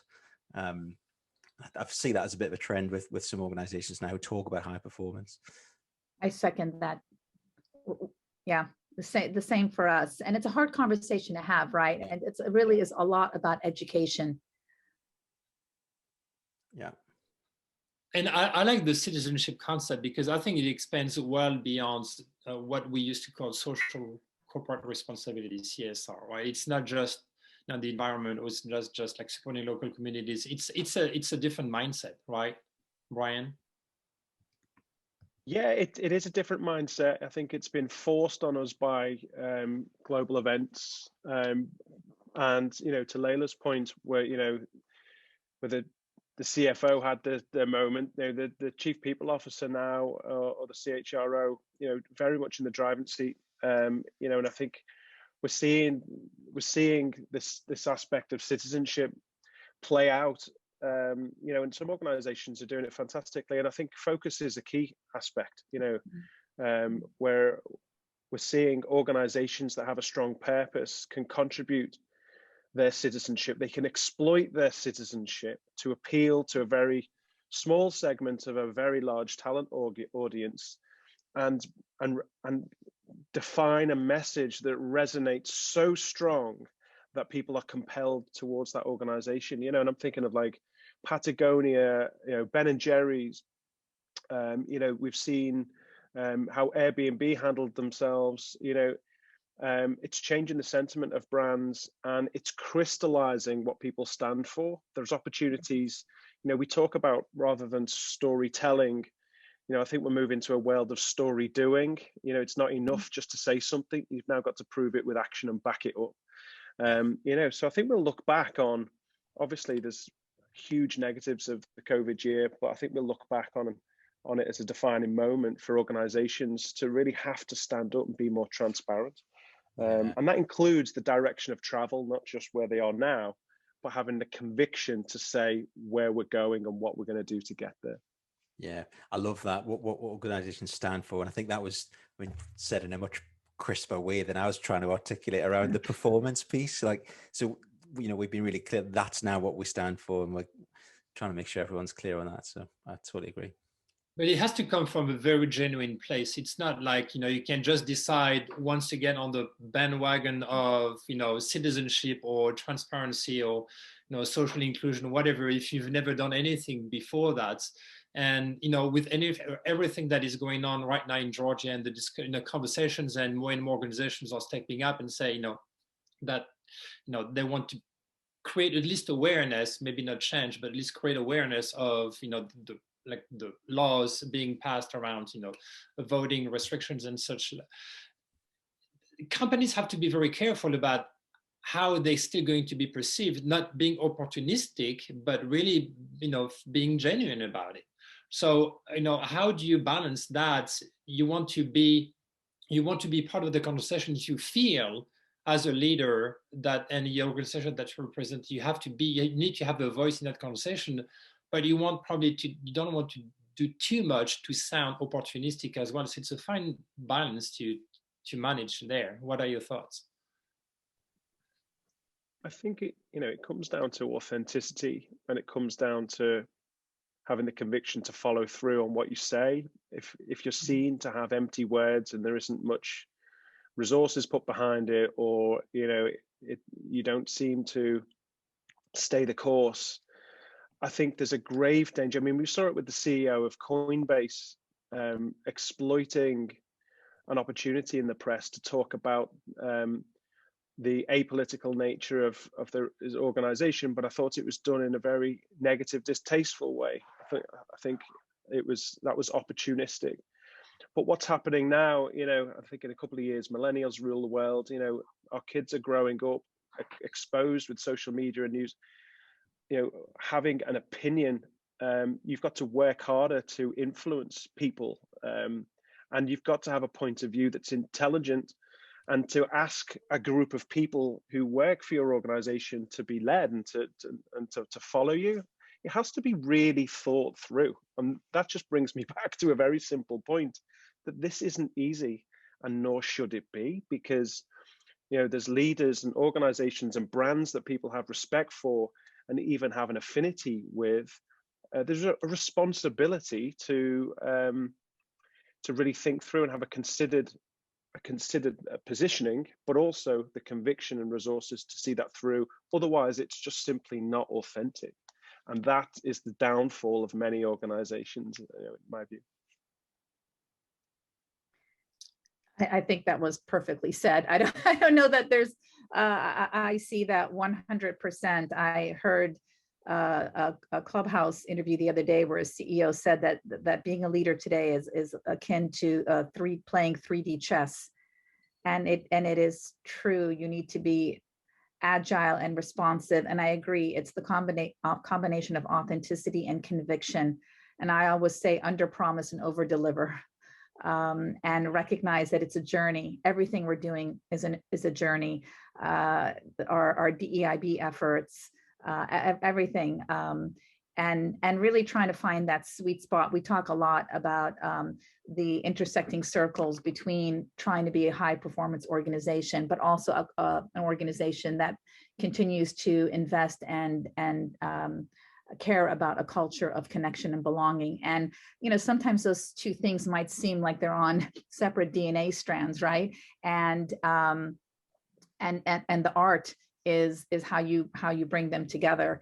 And there will be times where you lean too far into the high performance, and other times where you'll lean too far into maybe the belonging piece. And it's really just recognizing that and tacking back and forth. I don't think there's a straight line. I think it's attacking and recognizing, what the acceptable parameters are, so that you're, sort of a boat metaphor, I guess, that you're looking at the horizon in the long run. Mm.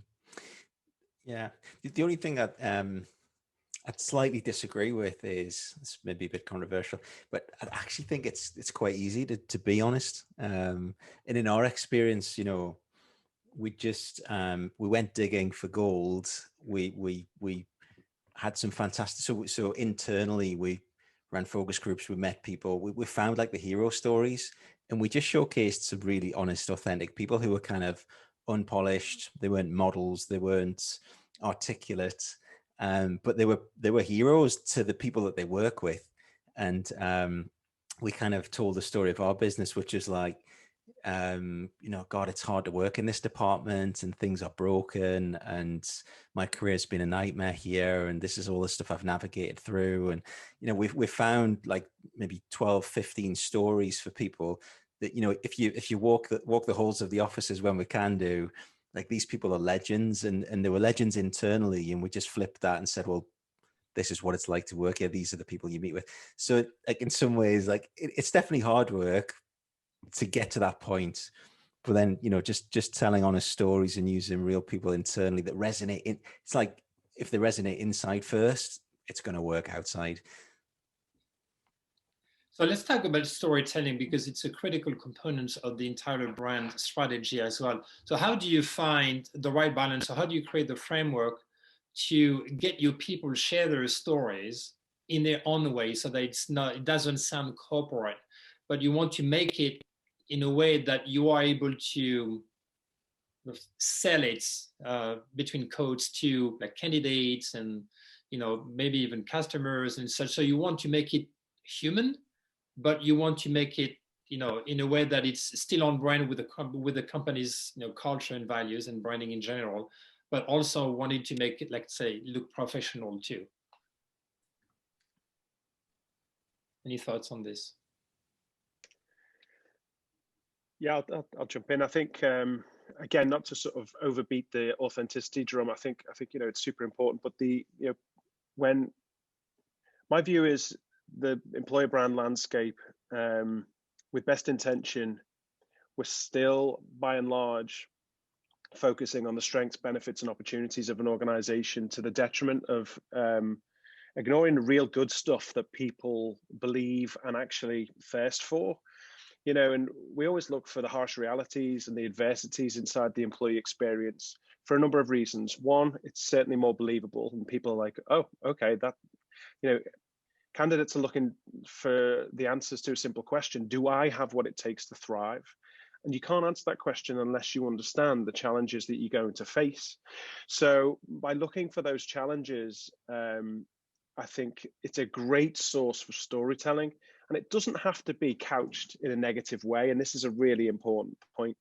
If you go searching for challenge, adversity, and harsh realities, it's the single most quickest route to finding a source of pride and passion inside of your organization. And I think therein lies the opportunity to tell small personal stories of meaning to an individual. They don't need to be big, massive, traditional hero stories. You know, they need to be small and meaningful that people will identify with. And I think I've never been, in 15 years of doing this, I've never been inside an organization and not find story gold, because at the end of the day, we're all people, we're all human, we're all emotionally driven. You know, we've got stories to tell. It's just a case of asking the right questions and knowing where to dig. And a lot of the time, it's not digging where the strengths and achievement, it's in the harsh realities and the adversities that we all face on a day-to-day. Again, I agree with that. And I think what that is the mechanism by which you build greater connection and belonging, right? Because it is getting through these things, whether it's together or hearing a story that you resonate and identify with, that brings you together, and it builds resilience, right? But that requires leaders and people, you know, it's sort of this circle that feeds on itself. It requires people and leaders who are willing to open up, to be vulnerable, to say, yeah, I tried that didn't work, and here's what happened. And it's reciprocal, right? Because if you don't create an environment where people feel like they can talk about when they failed, they're not going to do it. And then the other piece is, do you have people who can challenge themselves and admit when they've had a rough go? So it's again, it's both sides. Yeah, and just to add to Brian's point, I would say the digging for gold, the story gathering, I guess in my experience, the last sort of 2 or 3 employer brands I've worked on, you'll always find that, but then it's a case of trying to sort of theme those stories to shape the narrative that you want to tell. And I think that takes some thought and thinking strategically about your position relative to your competition. Where's the white space that you want to go after? And then, you know, there's plenty of tactical things you can do to gather stories. We've used like user-generated content platform like Alltrue. There's a few others on the market where you'll be flooded with the stories, and then the job internally is to kind of make sure that they tell the story that you actually want to tell, and it'll still be authentic, but it'll be, you know, going down the road that you want to go down. Yeah, I think that's that's really well put, you know, and I think if you can find global themes, in your employer brand, which, most employer brands are built on sort of themes in like pillars or whatever you call them. If you've got those global themes, the challenge then is, or the opportunity is, to find personal small examples that are all on that theme, and that's the strategic approach. And then, to Laila's point, and another reason why what we've all just been through for the last 12 months is an opportunity, I really do believe there's never been a more socially acceptable time to be vulnerable. We've seen a lot of empathy and compassion around the world, a lot of humanizing of organizations driven again by individuals coming together.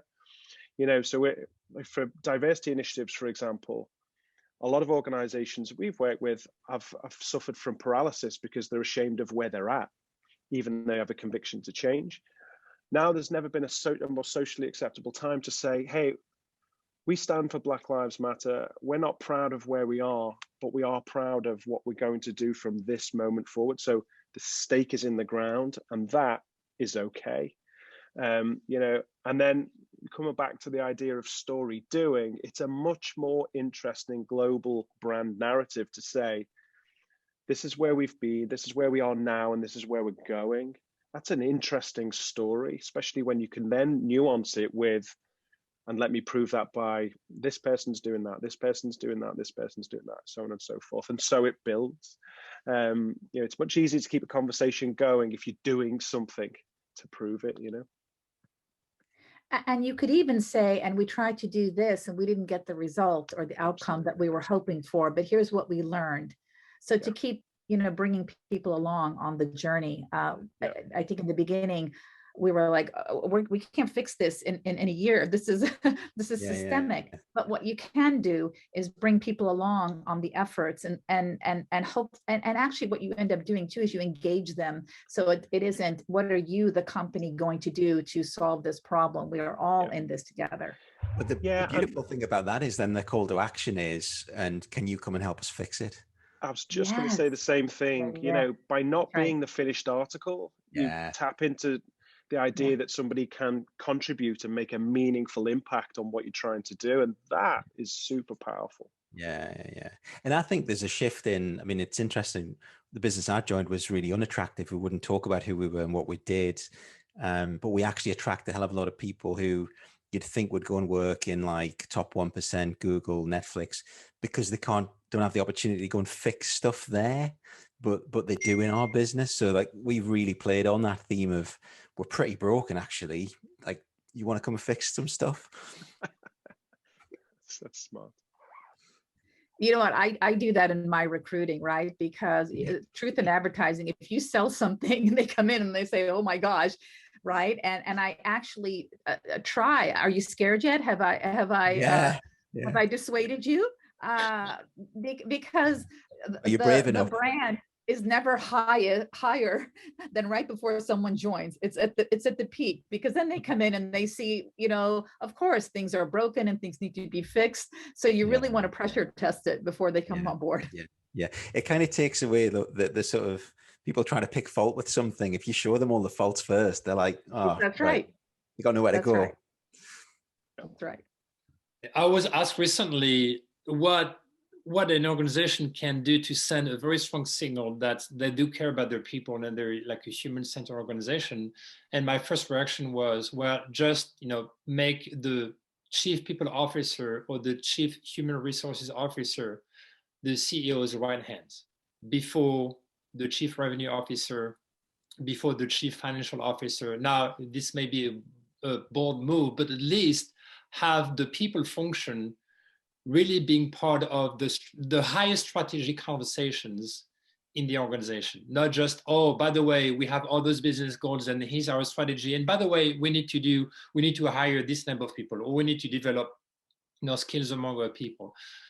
So how, Laila, because AllBirds has such a very unique culture, how does your role maybe even has evolved over the past, like over the 10 years that you've been there, or even like, how do you see the role evolves within the organization, and even just the CPO role in general in the next 3 to 5 years?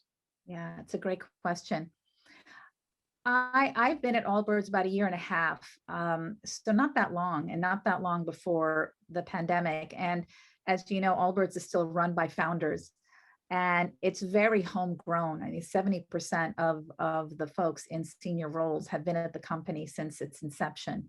And so I don't feel new anymore, but I think very quickly in the last year, I've been, toe to toe with the founders in communicating what is important to us, what's happening, what we're doing, and people can tell it's real. Leaders want the help. They're again, maybe 10 years ago it would have been, no, HR just does this stuff and this is what we do, but that's not the way it is anymore. And I think there's an expectation that employees have, that founders and that leaders get very, very intuitively. And so you never hear the word, do you have a seat at the table? Because in a way it's become our table. Bryan, Graeme, any reaction? Great. I mean, it's interesting, isn't it? In our business, the CPO, CFO, and CEO work tightly together, and actually in developing the strategy. We've looked at our culture and the high performance element, and everything that our CEO actually talks about is about people and culture, and talent, and takes a real keen interest in, the most critical roles in our business. Probably spends like 50% of her time as chief exec on talent. Super engaged around our employer brand, stands on stage and talks about employer brand. So I think we're maybe the exception to, I don't think it's like that in every business, but to have those conditions, that's an exciting place to be. I mean, it's funny because one of our challenges as an agency is when somebody reaches out to us and says, look, we need some advice and help with employer brand. There's usually a couple of sticking points, and one that pops up quite a lot is we need to convince our CEO, or we need to convince our leaders that this is worth investing in. And what we've typically found is what's on the CEO's desk or the chief people officer's desk, they might be calling it something else, but actually there's a lot of people problems. And when you look at the leaders across an organization and their current challenges and problems, typically the derivative of most of them relates to people and something that isn't quite aligned, that could easily be aligned with employer brand. But recently I've noticed that is starting to change, and pushing against an open door. But typically that's what's happened in the past. But we are starting to see a change. So I know it's a slight tangent from the sort of point we were on, but I thought the context of that might be interesting to the group. And the notion of employer brand is as critical externally as it is internally as well, because as I think both Bryan and Laila, you alluded to, is by the time the candidate receives the offer letter and is super excited about joining the company, the perception of the employer brand itself is at the top. And then if the culture actually is not as good as what was promised to be, a month or 90 days later, it's like, what the heck am I doing here? Why did I join the company? Right? So it's not just about selling the idea that it is a great company. It's also being able to prove it from day one until the exits that it is actually what we said it was. Yeah, I mean, I would argue that the proposition isn't quite right if you are setting yourself up for failure. And I think, I've never met a TA leader that wants more applications. They want more of the right applications. And I think, we always say that you've got to be prepared to repel the many in order to compel the few. And the easiest way to do that is to be very upfront with the adversities and challenges like we've talked about previously. And like Laila was saying, almost sort of have I put you off yet? If people are self-selecting out because of the challenge ahead of them, you can be rest assured that some people will take that opportunity because of the size of the challenge. And that's where we should be playing. Employer brand for me isn't a magnet to attract, it's a smart filter.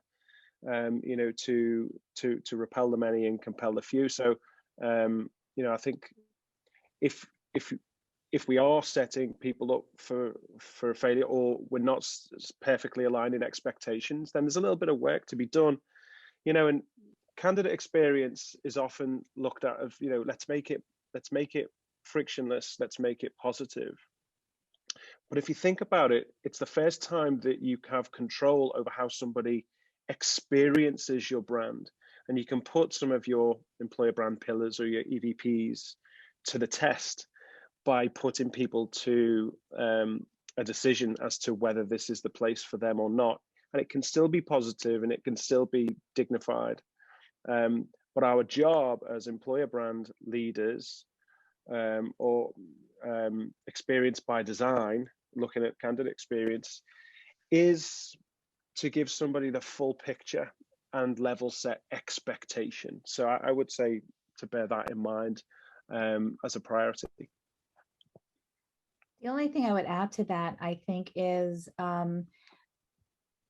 you can be honest about what you believe the employee value experience to be, what's articulated and what's aspirational, right? And that's what we try to do as well. So, you know, for us, our employees, it's very, very important for them that they can make an impact on the world. And there's degrees of that.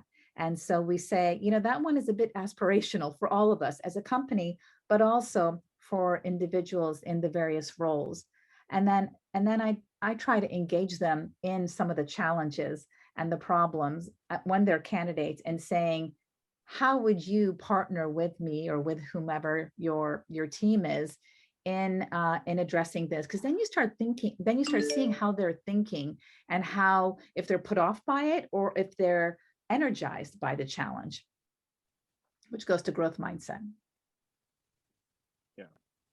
And I would just add that I think that the employer brand work 10, 15 years ago was trying to appeal. I think now that it's all about trying to influence. I think that's been the shift in the last 15 years. And I think mistrust plays quite an important role as well. I think all the research I read, it's just a rising sort of amount of mistrust about what an organization says about themselves versus, you know, if they go and speak to people inside your organization, then they'll get the truth. So I think that plays a role as well. So, something that I saw on LinkedIn a while back, but just staying in my mind, was, and it comes about around perception. It was someone, it was a diversity inclusion leader, and she was a female, and she was a person of color, and she was commenting that she was asking the question, why people of color, of minority in general, are mostly in DEI positions in organizations, and that's it. Right? You don't see a lot of people from minorities in CFO positions or in CRO positions or CTO positions, which is interesting, because you can argue that, oh yeah, you can talk as much as you want about how great you are, but the actions that you take actually tell more than, you know, what you're trying to send through messages and social media and even testimonials from employees. What are your thoughts on this? So the first thing I would say is I view inclusion and diversity to be pretty separate, actually. You can have an inclusive, non-diverse organization and vice versa. So that's the first thing. But the second thing is I think there's an inherent challenge around the value we place on retention. And you know, you look at millennials now, I think the average tenure has come down to 4.2 years. But if you speak to the average millennial, you know, that's an average, because millennials are staying around 2 years. And that's actually seen as not good for our business. I actually think it's very positive for the business. And I think if you look at McKinsey, their talent flow, most people leave McKinsey, they've got a 2.5 chance greater than anywhere else to get a job at Google or Amazon. And to get a job at Google, it's 40 times more difficult to get a job at Google than it is at Harvard. So when you look at one of those C's, the career catalyst, if you get a job at McKinsey, you can be damn sure that your career is headed in the right direction at the velocity that, you know, a lot of people dream of. You know, and McKinsey have a very up and out mentality. Now that does a few things. It creates space for people to progress. It creates space for people to be hired into senior positions and create more opportunity for diversity. The fact is, most organizations, most global organizations with all white, mostly male boards, there's nothing you can do about that, even with the best of intentions, because all the seats are filled. You know, and in an organization like Graeme's, which is very much a performance-driven culture, there's more churn and there's more opportunity. You know, so I think at the moment, the indicators, you know, when somebody wants to do something about diversity in an organization, typically they create the new role of diversity officer if it doesn't exist. And of course, it makes sense to have somebody from a minority background in that role. You know, but this is something that's going to take 20 or 30 years to fix, just by the sheer fact that people are in positions and they're not going anywhere for many years. The one opportunity I do think we have is how organizations hire and treat early careers.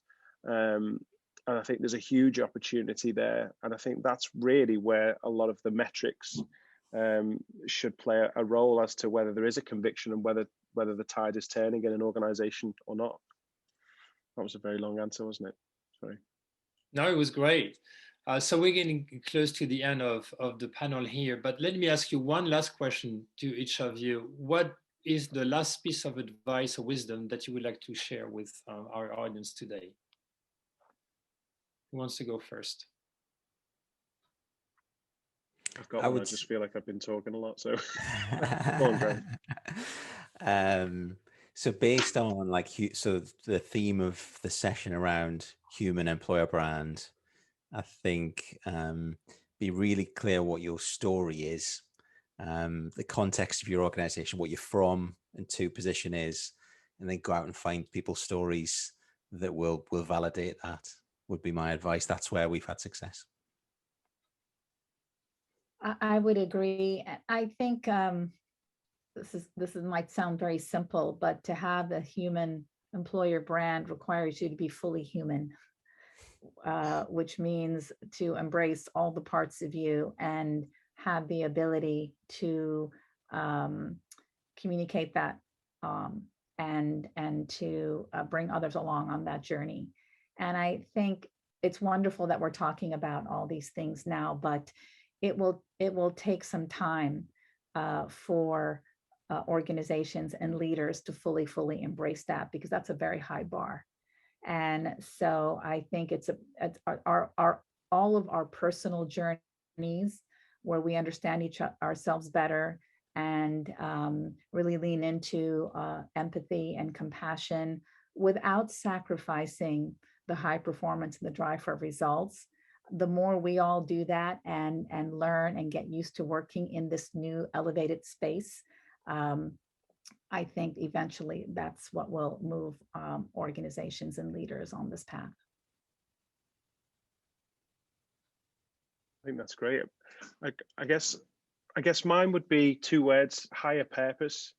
So when you're trying to do something from an employer brand strategy perspective, and you write the brief, if you write the brief and then come back to it 20 minutes later and say, how do I give this a higher purpose?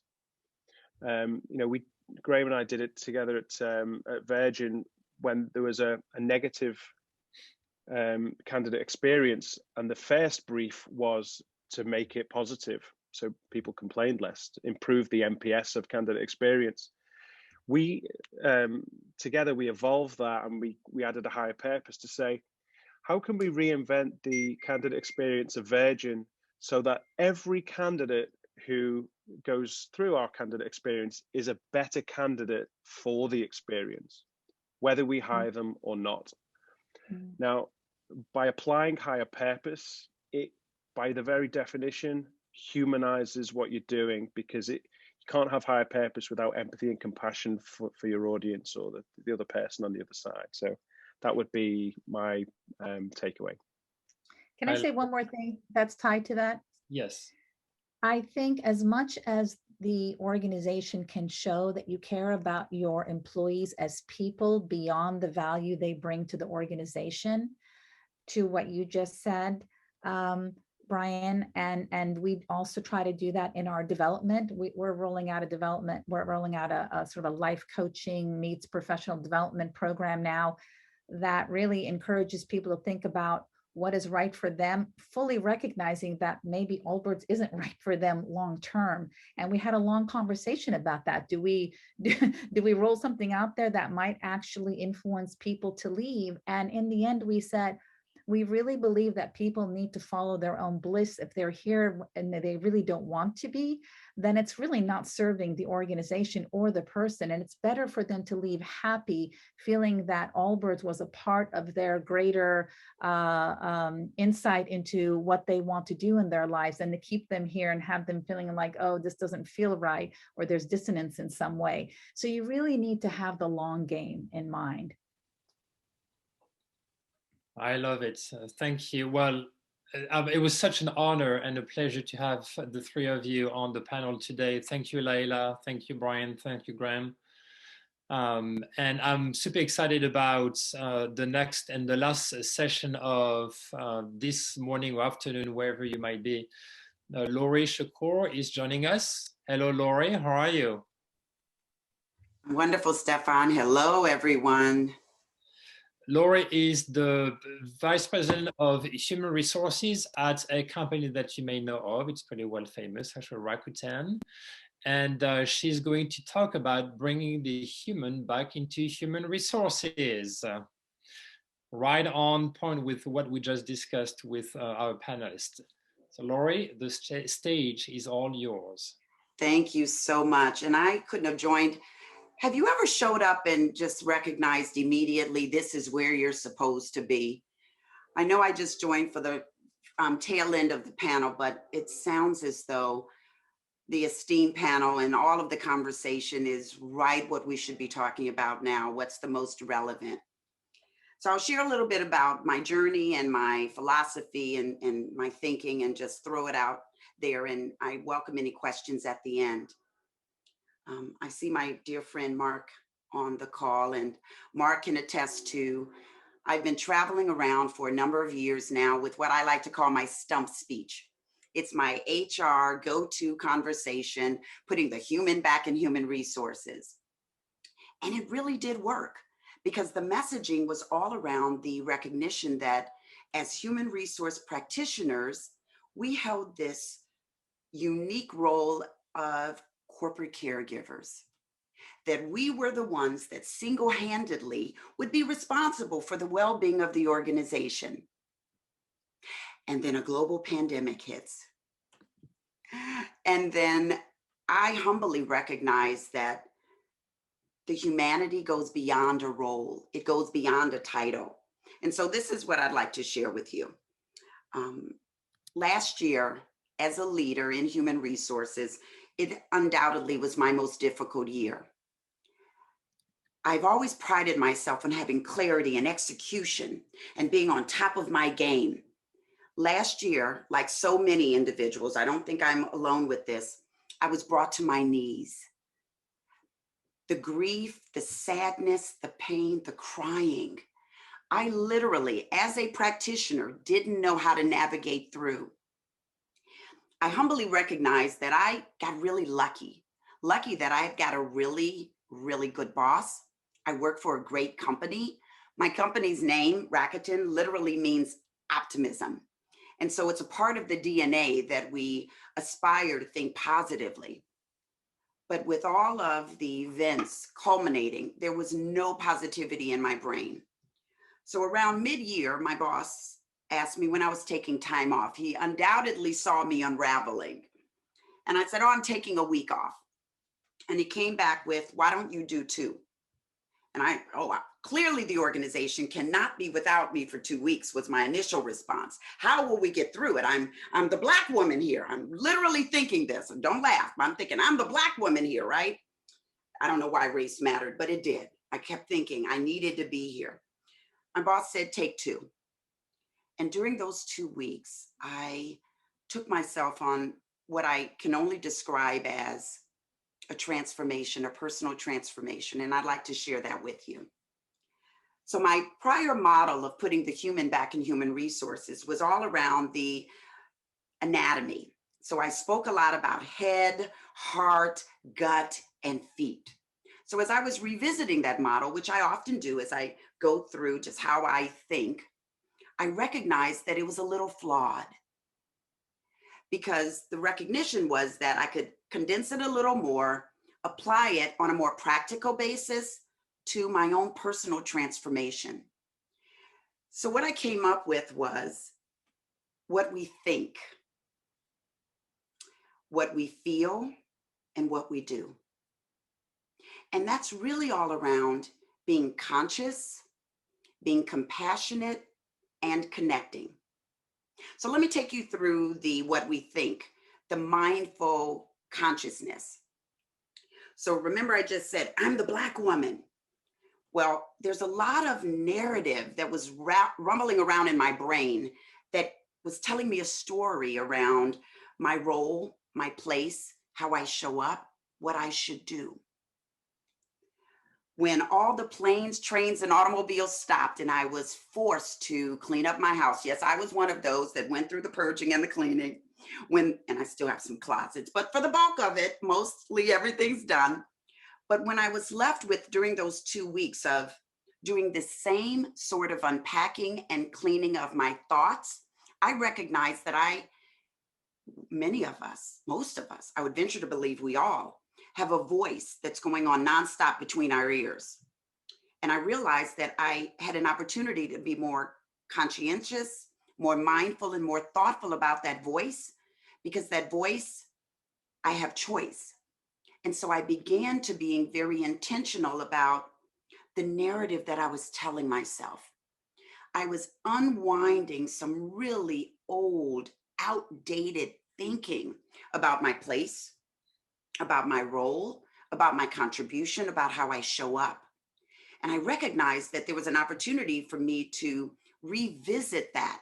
And in a number of instances, to eliminate some of the, I like to call it stinking thinking, because I had a lot of internal dialogue that just didn't support success, my own personal success, my own personal well-being. So I pulled back on some of the external media. I pulled back on some of the inputs so that I could just experience the quiet. Now that's pretty funny as I share that, because I prided myself on doing yoga, being mindful, always thoughtful. But I realized when I was confronted with the silence that I was chasing, that if I allowed, by just getting still, the stillness found me.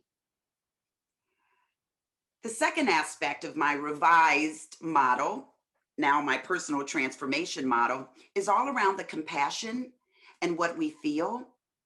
In my humble opinion, we've got 2 primary feelings, love and fear. And for me, that showed up really big in my life last year. When I was still in quiet, I realized that those attributes and characteristics and values that I would publicly say I loved, I really wasn't living them. So I say I love family and friends. Well, guess what? My 2 daughters would tell you that I work 12, 14-hour days. And although they could get time with me, was it enough? I'm always working and busy. Those friends that I say I adore, I could barely fit in an annual getaway. And I would often bring my laptop or be on my phone.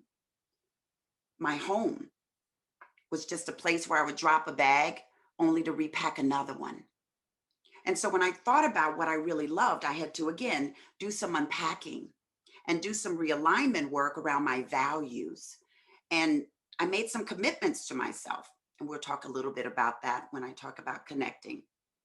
But I realized that if we operate from what we love, we can't go wrong. Because again, going back to my narrative around thinking and consciousness, I told myself a lot of unloving thoughts. I told myself that my daughters were fine and that they're young adults and they don't need me as much.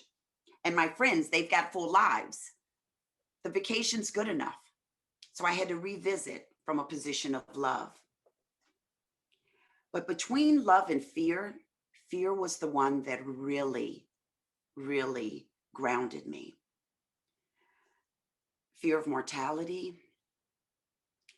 my own personal, that of my loved ones, friends, colleagues, global fear. I'm not making it up when I say that I cried more last year. And I've had some reasons to cry over the course of my life, I got to tell you. But I cried more last year, not just for myself, but for world stability ever in my life. There was just a grief that I couldn't manage. I literally would wake up and just be overwhelmed with sadness. And so I had to unpack that again, going back to what were my thoughts? What do I love? What am I focusing on? And I realized that faith and fear can't cohabitate. So we're talking a lot about humanity. We all believe, we all have certain beliefs. And so being mindful of my beliefs around fear, I had to do some work, which takes me to my third and final aspect, and it's all around connecting. I am an extroverted introvert. And by that, I mean, I can get up and talk and engage, but it's so hard for me. And it goes back to the internal dialogue. I've historically wondered, do I really have a message that's important? Are they going to connect with me? Do I have the pedigree, the experience? You name it. There was a horribleness in the dialogue that I told myself around connecting.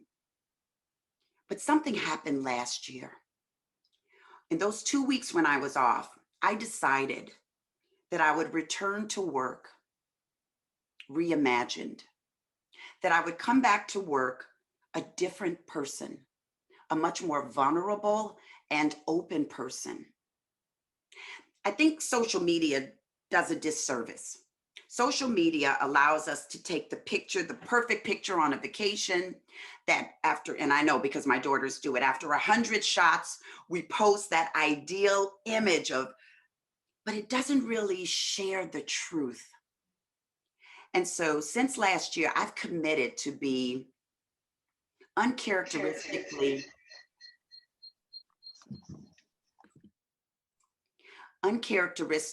open and vulnerable.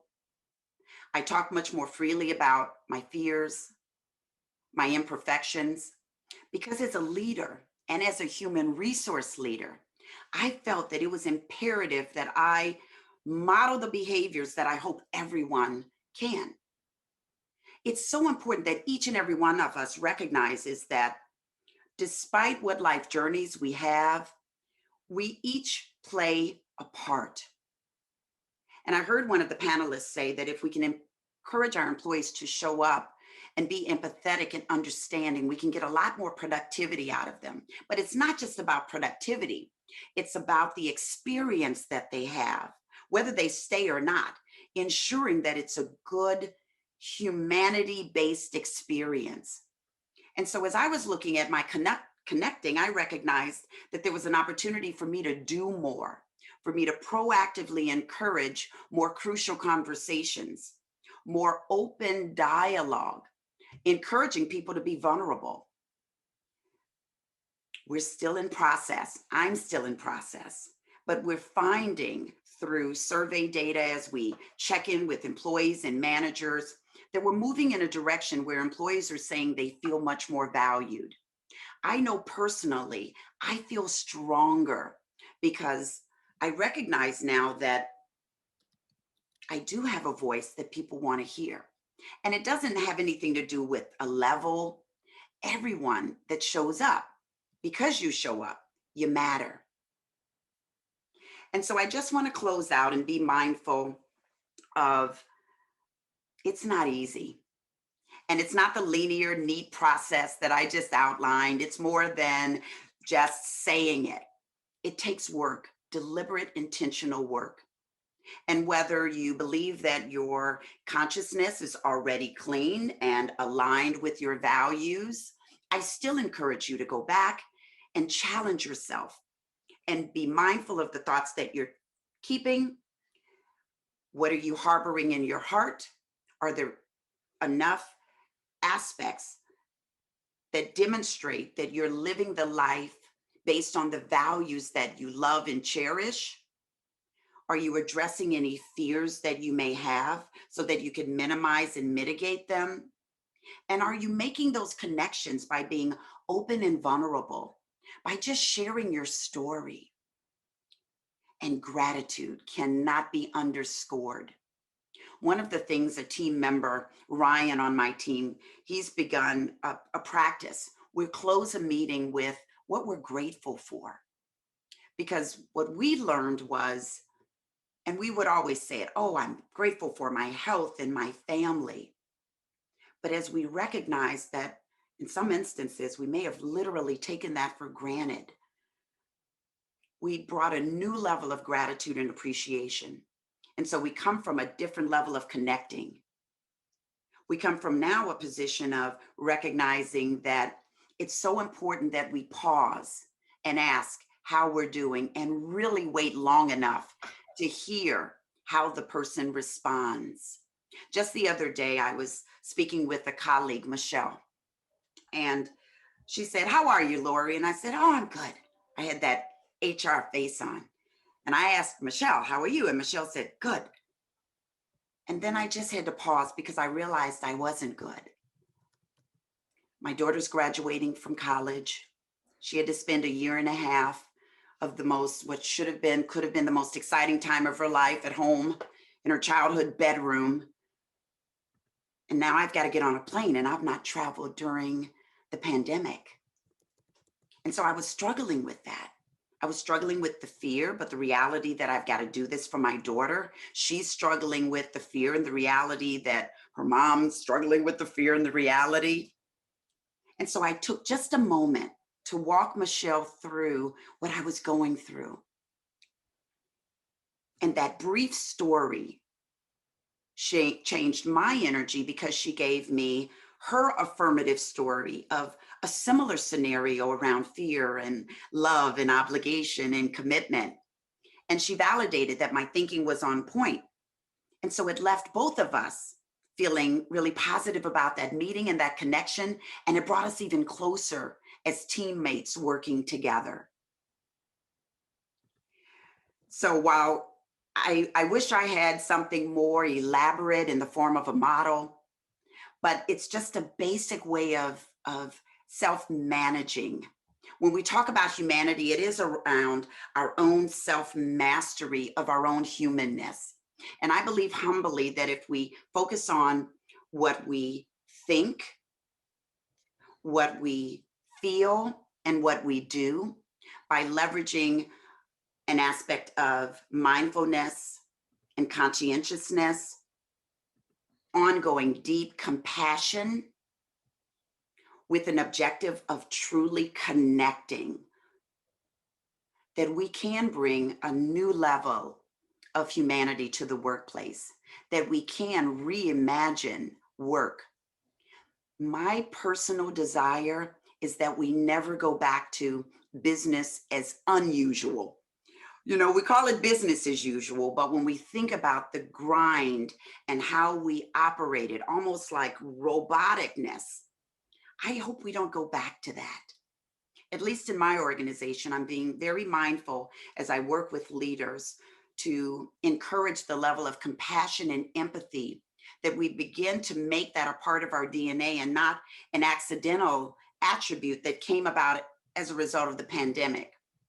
As we're reimagining the reentry, let's infuse our culture with compassion and empathy.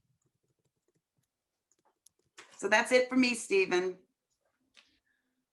Wow, that's deep, Lori. That was just awesome.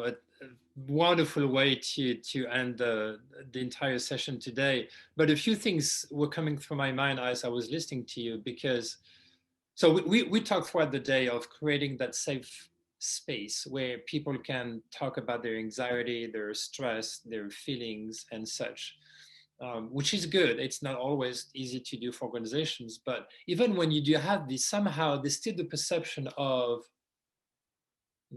is it okay to spend a few minutes out of my workday to talk about personal stuff with other coworkers? There's always the sense it's business. So you in the business setting, you have to waste as little time as possible because you have to do your chore or your task or whatever. But at the same time, I really believe personally that when you do spend the time and you do spare a few minutes here and there to talk with coworkers and or with your teammates if you're a leader and so forth, that's going ultimately to increase productivity because people are going to feel better, right? But for whatever reason, just in the normal corporate mindset is anytime that is done socializing and empathizing with other people is seen as a waste of time or a waste of productivity time. What are your thoughts? Thank you for that, Stephan. I think that the shift to work from home has removed that barrier. I can't tell you how many times I've seen executives with a dog that's jumped on their lap, or a cat that's walked across, or a child that's come into the monitor. I'm actually grateful that we no longer can draw that line between work and home. Mm-hmm. While I know I did it because I didn't bring all of myself to work, as a diverse female of a certain age, I was very staunch on keeping a part of me separate. I felt that there were aspects of myself I couldn't share. I was frightened to be vulnerable. I think that we can no longer have that luxury of not making those human connections and recognizing that we share more in common. There's more similarities than things that we're not aligned with. And sometimes by having the courage to just open that door, we introduce and identify more ways to align. So you're absolutely correct. It used to be business as unusual, and we didn't. But now I think we have to.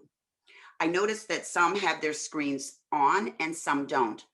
One of the things I do on my call is I try to always have my computer on. But I give individuals an opportunity that if they don't want their monitor on, they can say, today isn't a day for me where I don't feel that I want to be on. But we allow for that. There was a time when we would never.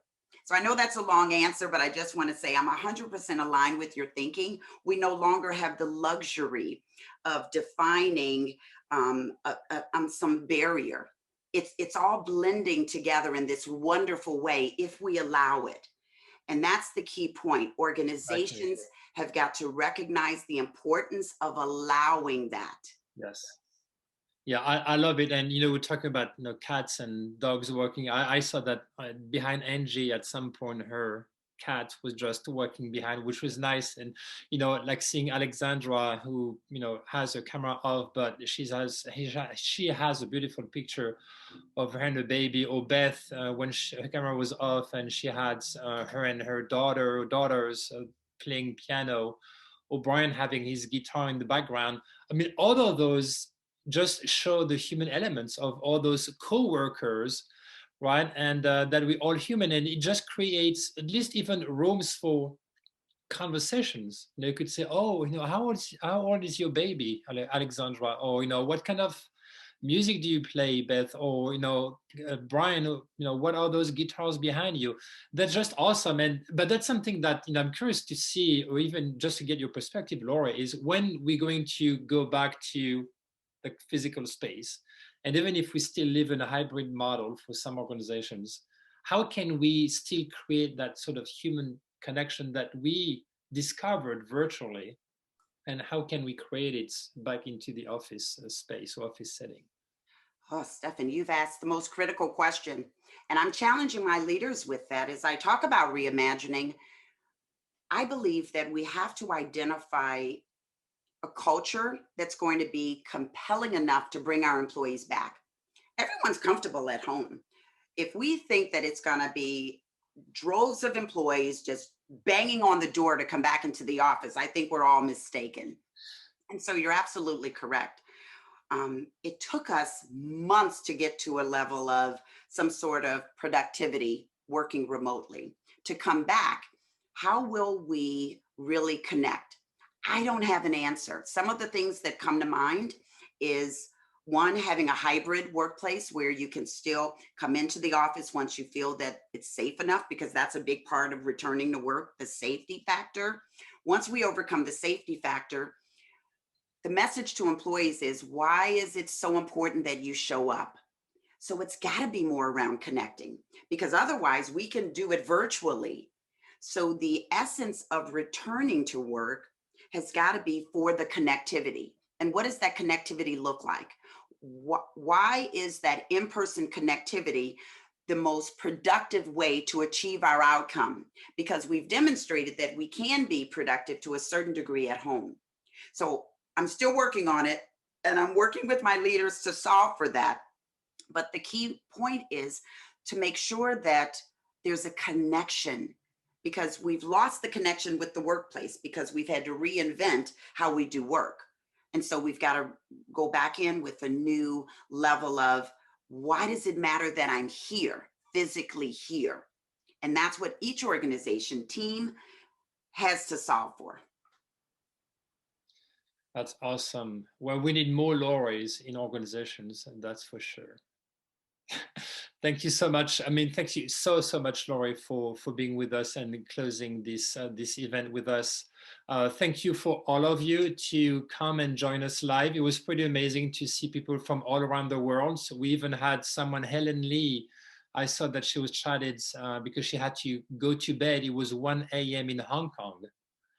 Right, it was pretty awesome. Esther from Barcelona. We had a few individuals from England and from Canada as well. So it's great to be able to do this virtually, right? If it were just in person, we wouldn't be able to have those. And again, as I was saying earlier, it's nice to be able to have some glimpse of, you know, personal, like human things, human touches from each of us. So thank you again for all of us, for all of you to joining us today. I hope it was an insightful and, you know, instructive, informative events.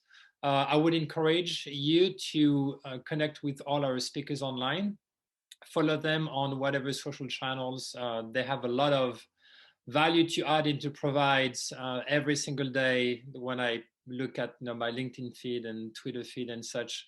And again, I will welcome and invite you to join our online community, because we can have more and more of those conversations. So check it out at People First Community /online community. And I hope to see you around at some point. For those local here in Phoenix, I hope to see you in person at some time pretty soon. And then for those, again, I hope to see you next time virtually. Thank you to all of you, and have a great rest of your day or evening. Thank you all. Thank you. Thank you. Thank you. 5, 6, 7, 8.